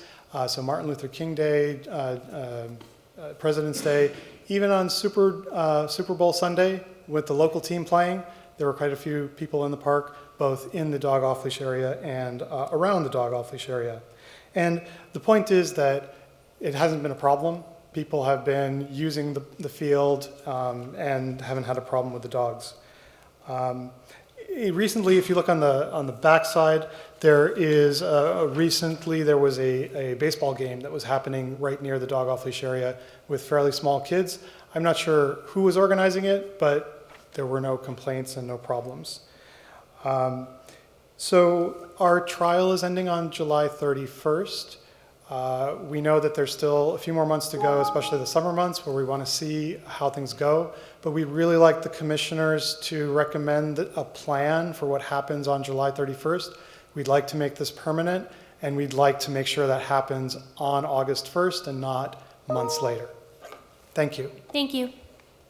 Could I ask him a question? Yes. Yeah. Have you seen any, you said there's about 10 at a time. Do you see people coming in from other cities, other places, or is it mostly your local people that you see? We've seen a lot of newer people coming in who haven't come before, especially from Cupertino, who come from other parks, who just became aware of this. We even see some people from Sunnyvale, just who are aware of it and have stop by to see what it's like. So yes, we do. I think there's a demand within Cupertino, other parks for this as well. But so the percentage of who would be driving from a long distance, I'm trying to get a sense of the traffic flow. I know there was concerns about traffic coming in and parking and all of that, and it was going to be a draw. I don't know if we can necessarily continue this part of the conversation, but it's a... I thought our Rosensburg rules allowed us to ask questions. Yeah. They're a little bit different. I think if it's a clarifying question, you can ask it. If it becomes an opinion, I don't think you can. Yeah, so I think that I was asking a question. Cool. What percent? Sorry. Yeah, if Keep there were going. people. Mostly it's local people. I mean, it's still our group here, and there are people who are here earlier who left, who are, all local to the park who are there. Okay, and traffic, has that been an issue on Traffic hasn't been an issue. We have seen that on some of these days, we've noticed that the parking lot has been full because there are soccer games, but it hasn't been an issue for the users of the dog section of the park. Okay, thank you. Excellent. Thank you. Next we have Manjaya, Kiran, and then Ankita. Hello, good evening everyone. My name is Manjay Hegde. I'm living here since 2004. And, I have a dog, and my neighbors got a dog. I live very close to Jollyman Park. And thank you for giving us the trial period. We really appreciate it. And Park and Recreation Club is doing an excellent job. And as Samir suggested, and we are all suggesting, going forward, we would like to have a permanent, off-leash dog park. Or else we may have to join Jason's 50+ club if you don't approve it. So please, please approve this one. This is our humble request for this committee, and we look forward to working with you all in the future. Thank you very much. Yeah. Thank you. Next up, we have Kiran, followed by Ankita, followed by Debashish. Let's go. Hi, I'm Kiran Kawuri. I've been a resident at Cupertino for 18 years. We have a golden retriever that needs to be exercised day in and out, whether it rains or shines. So since the park of the beginning of this trial period, we have a great pleasure in taking him without having to worry about that somebody is going to call the cops to catch on few dogs that are having fun in the park. So it's been great, and we have noticed that a lot of new people come in from other areas of Cupertino because they cannot do the same thing in their parks. It's been a great exposure to that. And we'd like to request that going forward, we'd like to have a water fountain for the dogs in the park in that area, because we always have to carry a water bag, bowl to feed the dogs. So that's one of the strong recommendations that we'd like to do. And the other thing that I noticed was the boards that were left by the Parks and Recreation around the park showing the timings were misinterpreted by people who think that the off-leash hours are across the entire park. So they would leave the dogs off-leash right in the parking lot itself because they misinterpreted the notices. So that's something that we want to bring it to the attention, so that if you want to make a correction going forward, that will be something that you have to keep a note of. And we strongly would like to recommend making this a permanent thing. Thank you. Excellent. Thank you. Next up, Ankita. Hi, my name is Ankita, and I'm resident of Cupertino. First, I wanted to say you guys are doing an awesome job. I never thought Cupertino, we have so much complex cases. And on second thought, I thought our DOLA, dog off-leash park would be the simplest thing, because now that we are asking for money, there's no funding involved. It's all about community and happiness. And just to give an example, this morning I was talking to one of my colleagues about dogs and a community, and it's like, I've never seen such a strong dog community. Cupertino must be a great place. I had a dog, but she's like, I never went like that, daily. And I was telling her, rain or shine, I take my dog out every day, and we are looking forward to it. As soon as it's 5:30, my dog is looking at me, and I'm like, geez, I don't have time to have tea. Let's skip it, but we have to go. And as Samir said, it's more people than dogs, because it's not only for dogs, it's for us, it's for people. It's a great place to have that strong bonding and strong community. Yeah, so I hope this becomes permanent, and me and my dog, we can go there and enjoy our evening. Thank you. Wonderful. Thank you. All right, last one. Come on up. Hi, my name is Debashish. I live a block away from the Jollyman Park. It's my community park, and I thank you all for making the off-leash park trial as of now. And I can very confidently go to my local park and leave my dog off-leash without fear of doing something illegal. Thank you so much for that. As you have heard from everyone here, the park trial has been going very well, and in my opinion, it's really great the way things have been turning out. And I sincerely request that going forward, we have your support and make this a permanent thing. Thank you so much. Thank you very much. And also just wanted to say a special thank you because it is past 11 o'clock. And so we do appreciate the community members who have spoken and stayed, and the other community members who have also stayed, if not for this issue, but for other issues as well. Excellent. So with what? Yeah, now we're open for full discussion. Yeah, I just want to echo. You said, I think one of the countries where you just said that there's no funding involved, but there is a fund involved. So we'll love to have at least part of that one is coming up. And also the report, what I just seen, this is amazing. I think this is the sincerity of you all taking every day and what time, how many dogs and stuff. This is so meaningful because you are very sincere about it. And you are supporting whatever we plan to make a decision after the trial, but these are the very good supporting documents which reiterates the best use of this trial period, because many trials happens, it starts and ends and we have no idea, we were looking for the data, but looks like you always make sure that you have the correct, so we can have a fact-based decision. It's not emotional based, as I said, every one of us sit here, but yes, everyone loves dogs, and I will be coming there. I know I got an email, I need to go there with my doggy. I have a golden too, I should come. At the same time, when we sit here, we want to make a decision for all the community too. So when we do that, I think we always go with the fact-based, and the data supports us when we make a decision together. And the data you collected is really useful. It helps us and it validates your interest in it. It's not just an emotional based, but the real fact based. Sincerely appreciate all your effort here. Thank you. Great. I wanted to ask the director to talk about kind of what next steps look like should this trial be successful. This is not me closing comment. This is just, that's my part. I'm curious as to what that looks like and want to make sure that that's communicated out. No, I appreciate that, Madam Chairperson, because there was a question about, can we approve something before July 31st so that it's automatically permanent after that point? And the answer is no, but that's okay, because the trial has to run its full length, and then the commission has to analyze that. After July 31st, though, it can continue as long as the commission can extend that period of time as it gets close, and that can be done at their July meeting and things like that.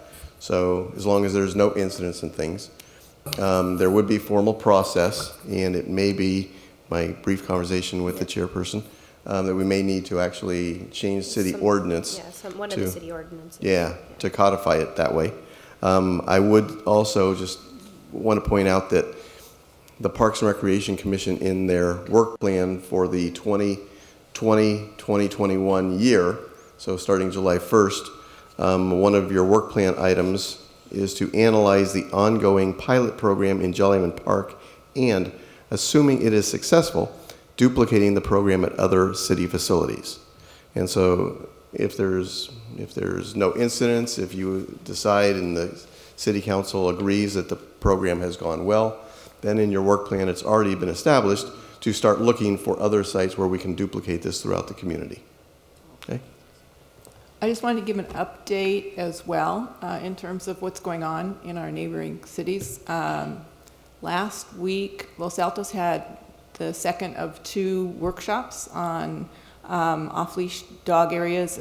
They have a proposal for 2 of their parks, and the Parks and Rec Commission was taking input on that, and also 2 fenced-in areas. From what I can tell, there's a lot more support for the off-leash than the fenced-in areas. And Sunnyvale sent it to their city council in their priority setting, and it still needs to come back from the city manager to see if they have resources to be able to make a review. But there's a whole group in Sunnyvale that's looking at this. So it's a very hot item in lots of neighborhoods and lots of towns very close to us. So we'll see how that goes. And if I can add to that, because I'm from San Mateo County, and we have several of them in Burlingame that have been going on for years and years. San Mateo has them going on, I'd say, at least 8 to 10 years, sharing ball fields. Foster City does. So there's many that, I'd say at least a dozen within the county, and I haven't heard of any problems with any of them at this point. So I'm very optimistic this is going to be successful.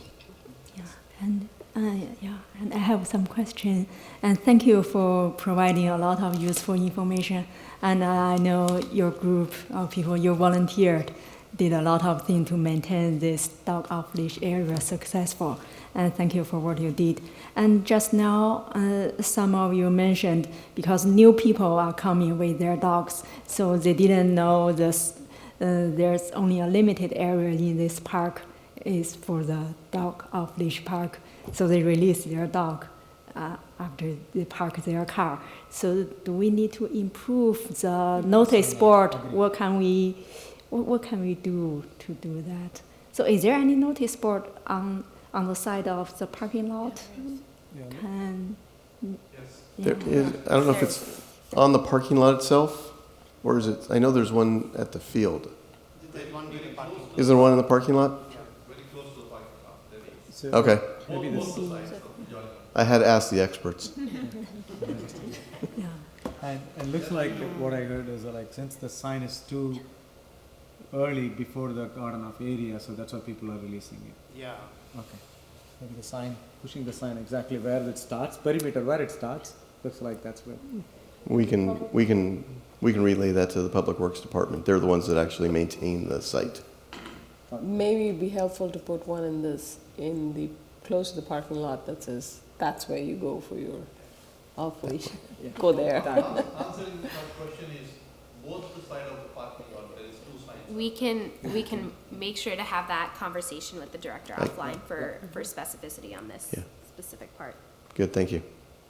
Any other comments, thoughts, questions, concerns? Okay, I did want to highlight that I will encourage the next chair, who we will select at the end of this meeting.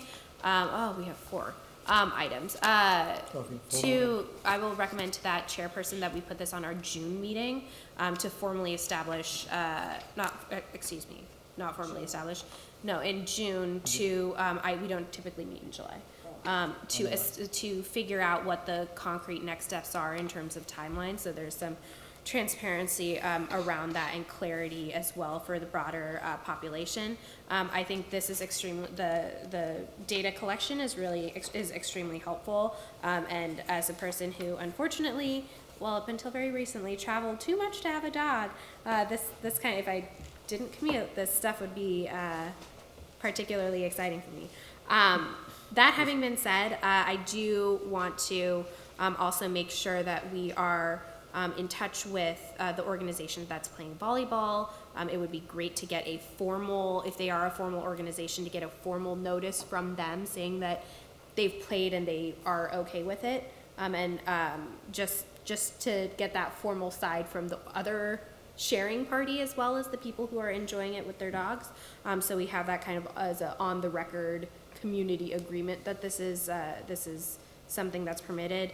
I do remember the first time that this had come to our commission that there were a few people who said that they were scared of dogs and they would not come to the park. So I sometimes wonder if maybe the reason we have 0 incidences is because the people who are scared are no longer comfortable. So I do want to make sure when we do bring this to the commission at a future time, we do enough outreach to ensure that those people have an opportunity to speak out. Hopefully, maybe nobody will come forward and then this is an easy sail through, but I do want to just make sure that we're still doing outreach on our end to people who might not be at the park because they no longer feel comfortable. And I do explicitly remember there are 2 people who said that. So I just want to make sure those voices, outside of my personal opinion, that those voices are also being recognized. So, cool. Other comments, questions, concerns?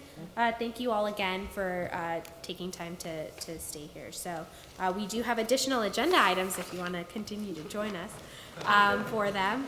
No, they don't want to. They want to go back to the dogs. We will go ahead and move on to agenda item number 8, which is the Satellite Community Gardens project. The staff report with a list of potential locations. Thank you very much. Oh, my map. Thank you, Madam Chairperson. So the satellite community garden item in your packet is the evaluation sheet. Yeah. It is the matrix that is there. Yeah. And if you will see the 4 parks that were recommended by 2 of the commissioners. I guess 2 commissioners sent their information into Whitney beforehand. So we show that Portal Park, Wilson Creekside Memorial are all options that you've chosen for a community garden. If there's other locations that you've identified since then, you can bring them up at this point. Does anybody have any more to add? So one of the things I had was I did research on alternative community garden structures that wouldn't require the amount of infrastructure that the model that we're using for McClellan, God, we have too many parks with the M name, McClellan was using. And so they're like standalone units. There's a number of them. There's one called Avalo, which you can literally just get a bed that has a built-in piping system, and you just fill the pipe from the top, so you don't actually need an entire plumbing setup, and you can use that and essentially have a community garden in any place. And so that would actually open up the opportunities for us to not only have this at a literal park, but one of the things that a council member had talked about in one of the city council meetings I was at last month was around the, at the meeting where we passed the Parks and Rec master plan, where they talked about the parklet idea.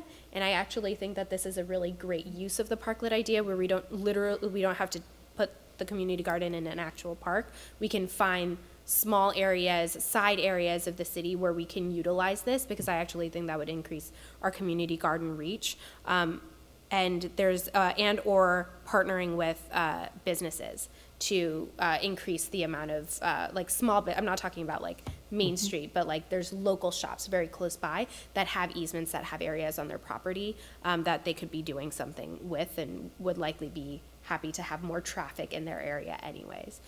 So I don't have specific areas because the parklet program is much bigger, but I would like to put that for those 2 items forward in terms of consideration for how we approach this going forward. I also think it's candidly a little challenging as commissioners to pick parks and just decide where we should put them instead of actually doing a study, but I know that we don't have a lot of funding associated with the development of our satellite community gardens project.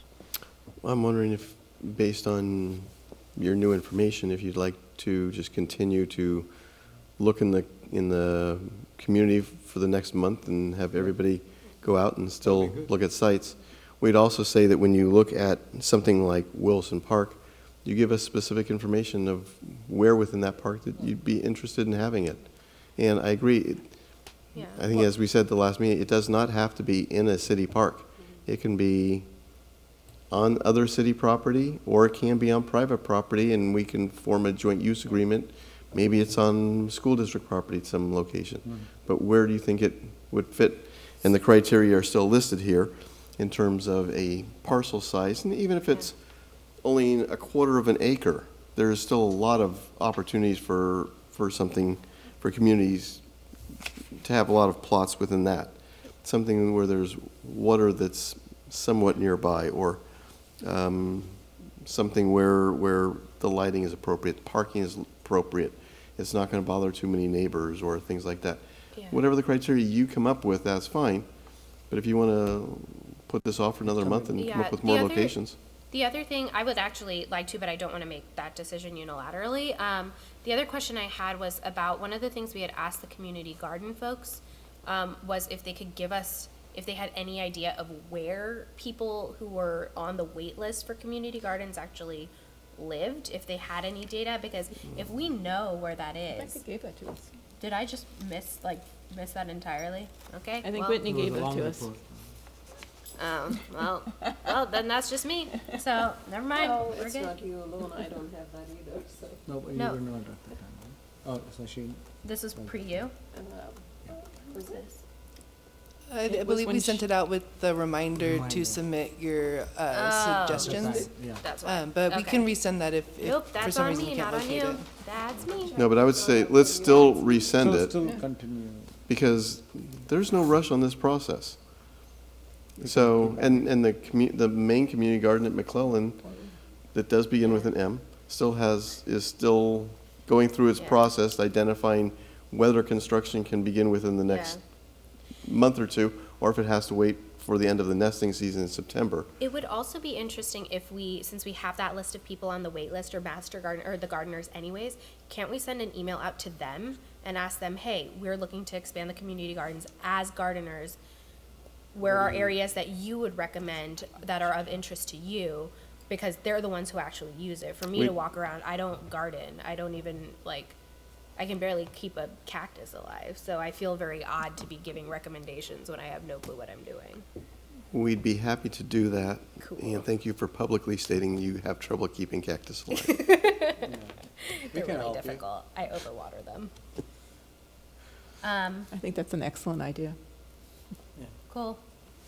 Anybody have a deep desire to review these options at this time, or do we want to wait another month? I would say we'll wait. Yeah, wait, later time. Great, then with consensus, we will move on to the next item, which is the Parks and Recreation Master Plan update, which got passed, oh. Yes, is this for the, community? Great. Sure, you know what, you are here, so I'm going to break my normally really strict rules and. You don't need to do the blue card. If you want, Yeah, you can do the just blue come up to later the on. front and say your name. I'm also I'm also part of Boy Scouts Troop 400. So I realize that you guys are still looking for locations for the gardens, but when the conversation switches to construction, you guys have a large group of scouts out there looking for volunteer opportunities, and I think this is a great win-win opportunity for both the Boy Scouts and the city of Cupertino. So I just wanted to throw that out there, and I know I'd be happy to take the lead in organizing Boy Scouts if once this switches to a conversation of construction. Excellent, thank you. Yeah. What would be great is, even though you gave your talk here, if you could fill out a blue card, there's a section at the bottom that asks for information so city staff can contact you. Okay. Go ahead and put your information down. We are looking not only for the satellite community garden program, but also for our regular community garden program to The have. McClellan Ranch one? Yep. Yeah. I've talked to, yeah. Excellent. So just fill out the blue card also so we have the record and we can contact you. Great. Thank you very much, and thank you for staying till almost 11:30 at night.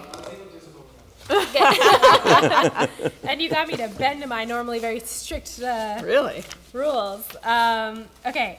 Next up, we have the Parks and Recreation Master Plan update and appointments to assist with the development of the specific, the strategic specific plan. Whatever. The words. Which got passed. The Parks and Recreation Master Plan was passed. So that was great. That was a great city council meeting, and minus a couple of periods, synonyms, and a bullet point, I think we adopted it adopted it almost entirely as is. So it was great. Thank you, everybody, for your efforts. Special thanks to Randy for your, really getting it across that final finish line. Getting your name on it. Yeah. I'd just say congratulations to you guys, and thank you, Nisha, for showing up at the meeting to help with the presentation to the council. Today, Gail was putting it in final form and putting it all together, so. And a woman after my own heart, that she deserves a big standing ovation from all of us for all of her efforts on this.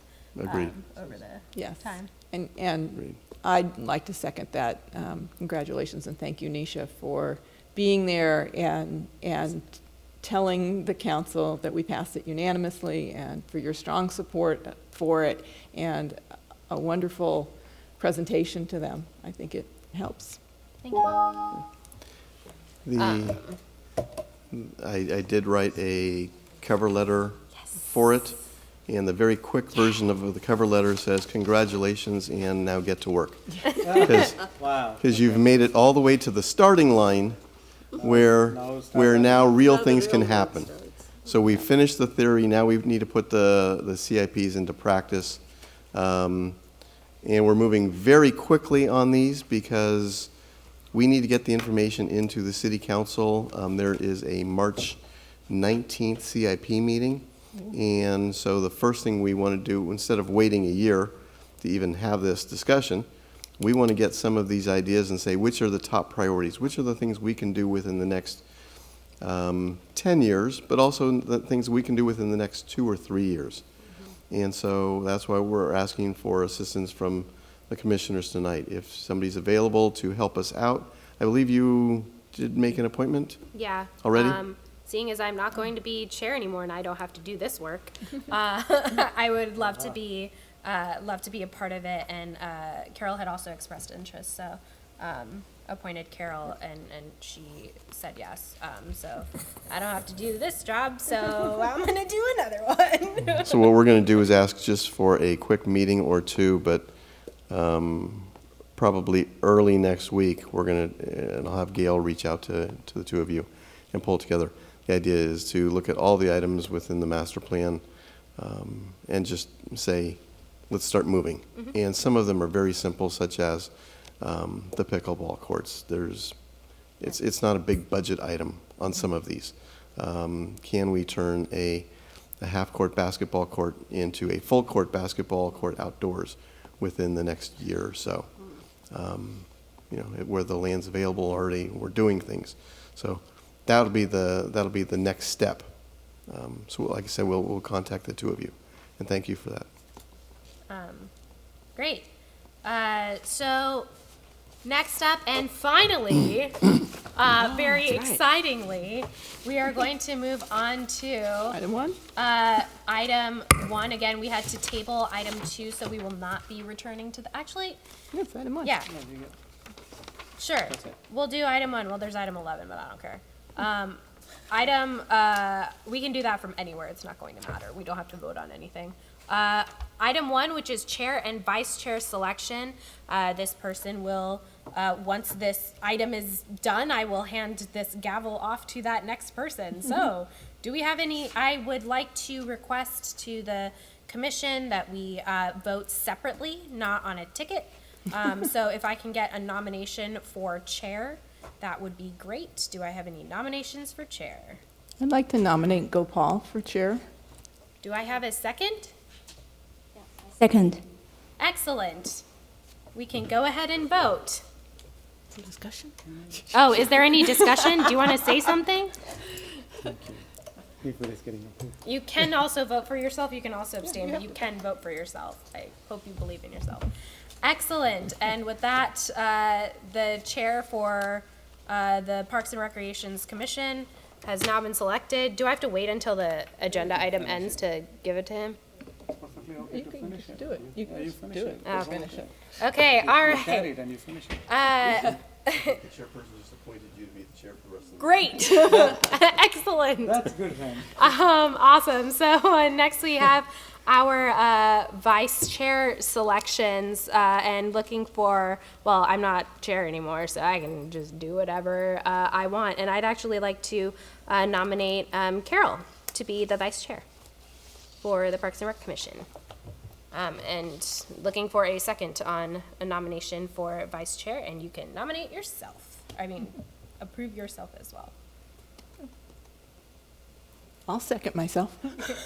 Excellent. Do we want to go into a discussion? Do you want to say anything? No? All right. If you have a question, you can ask it. No, It's okay. Cool. Awesome. Let's go ahead and move to a vote.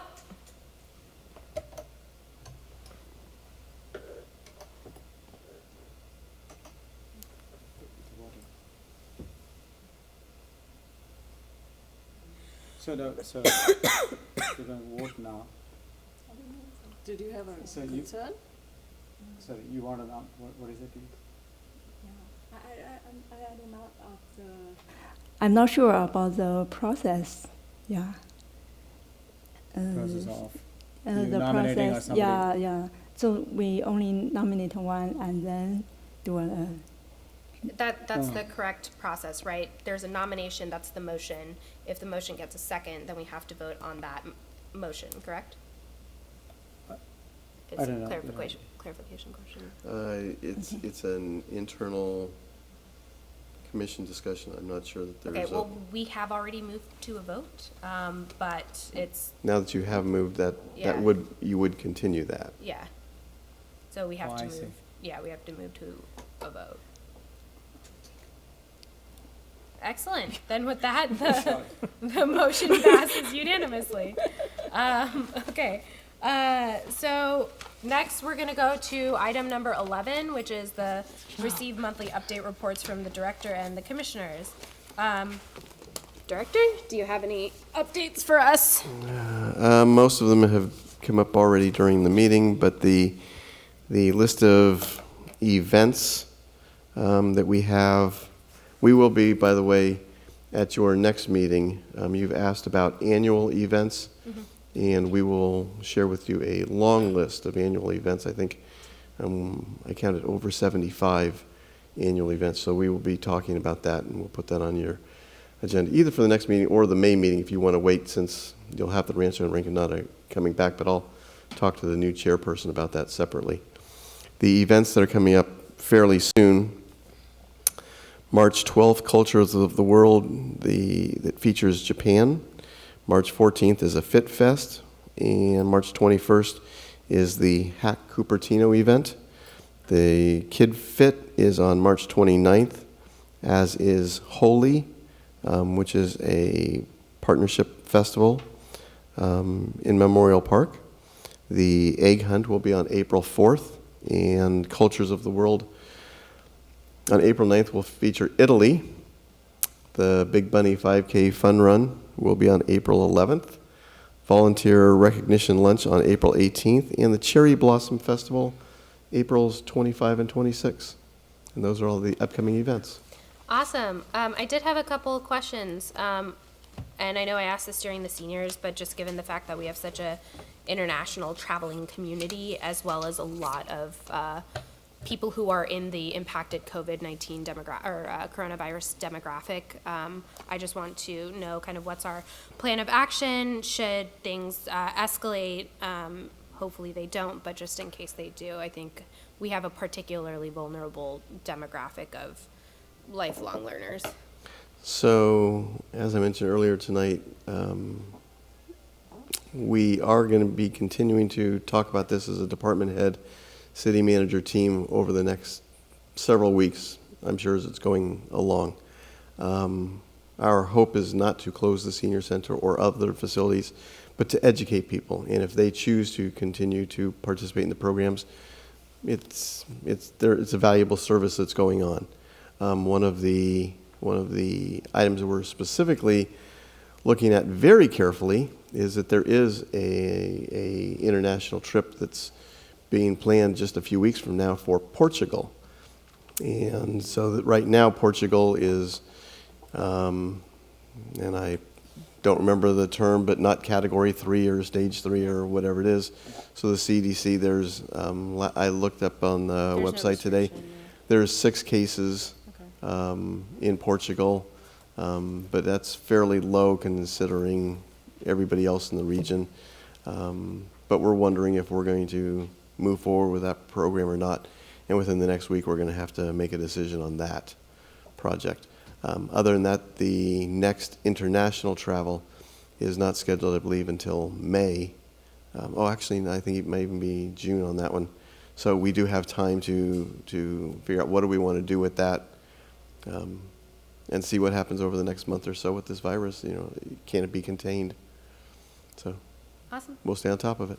Any commissioner updates? Oh, I just want to ask some question. Yeah. Actually, last year, the previous director once mentioned that usually at springtime, there may be a chance for the director will take new commissioners to visit all the facility included park in Park store. and Recreation Yeah. Department. Yeah, But I last remember year, that. it turned out we didn't Yeah. have such chance. So I'm just wondering if this year, Sashi, we can have we can tag a along opportunity.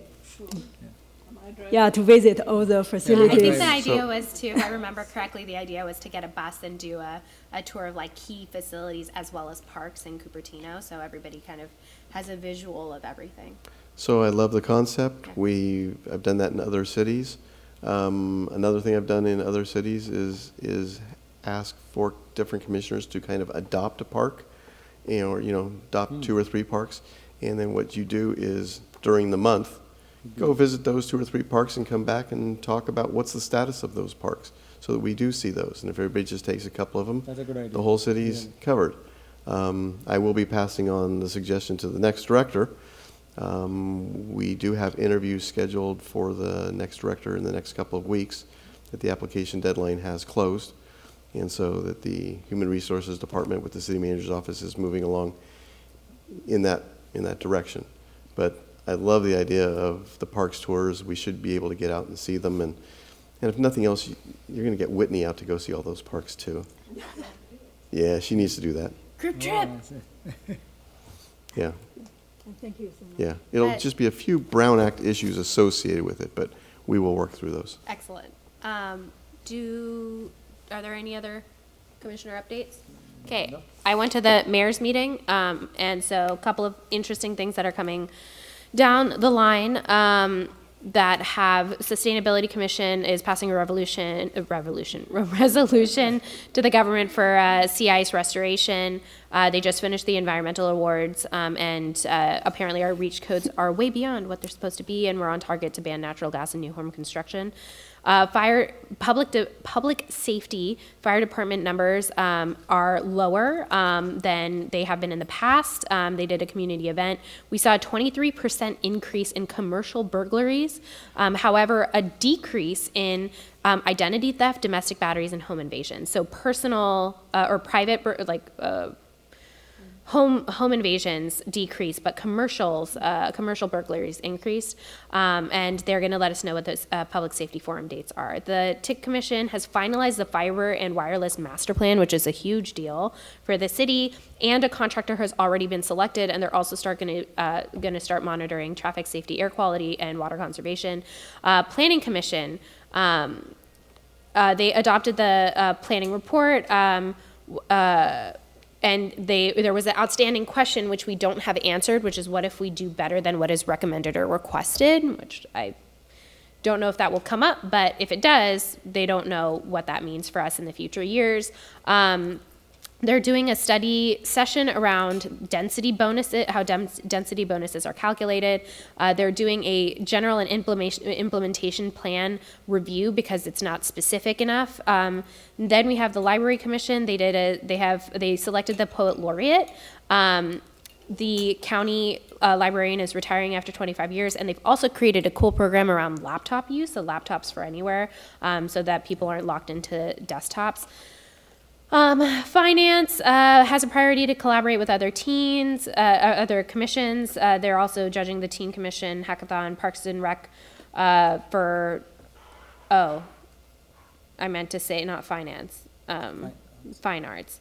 And then the Parks and Recreation for Art in Unexpected Places, that application has been opened. So we are looking for people to do art. This is the pilot that they're essentially going to use to cover all of the spaces. And they're very excited to be working with us as we build out the strategic plan because they want art to be included at every step. July 19th, their contest for emerging artists and distinguished artists. And we also did the volunteer fair last year. And we want to make sure that there's a staff or there's a commission member present at all times during that volunteer fair. It would be great to get us all engaged. So would love to know when that is and how we can help with commission stuff. And Bike Ped, they have a work plan. They did a TIC Commission traffic safety study.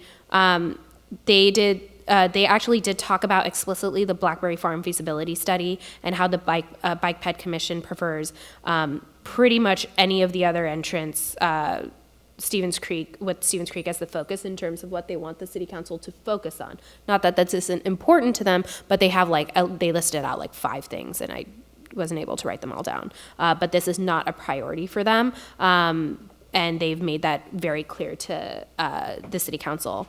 And they are looking to change the name from Bike Ped to Bike Ped and Transportation. The Teen Commission is going to do the Hack Cupertino, March 22nd to the 23rd, and they're also going to be managing TEDx in Cupertino and Yak Attack as well. So that is it for my update. Thank you for being a terrific chair. 2 years. Aw, thanks. What will we do? Go, Paul, you got big shoes to fill. Just saying. I will make a really dorky ask. Hey, Whitney, can you take a photo of us? Aww. I want one like this, and then afterwards we'll get down and take another group photo. You want to attend the meeting first? No, but then they'll turn off the lights. Oh, okay. Yeah. Huh? Oh, sure. Yeah, because otherwise we never... Can I be super freaking picky? Can you take it from there? Oh. Wow, okay. Oh, it's beautiful. 1, 2, 3. One more. 1, 2, 3. Thank you, and with that, I adjourn this meeting at 11:41 p.m. We made it just in time for midnight, and this now belongs to you. Have fun. Sure.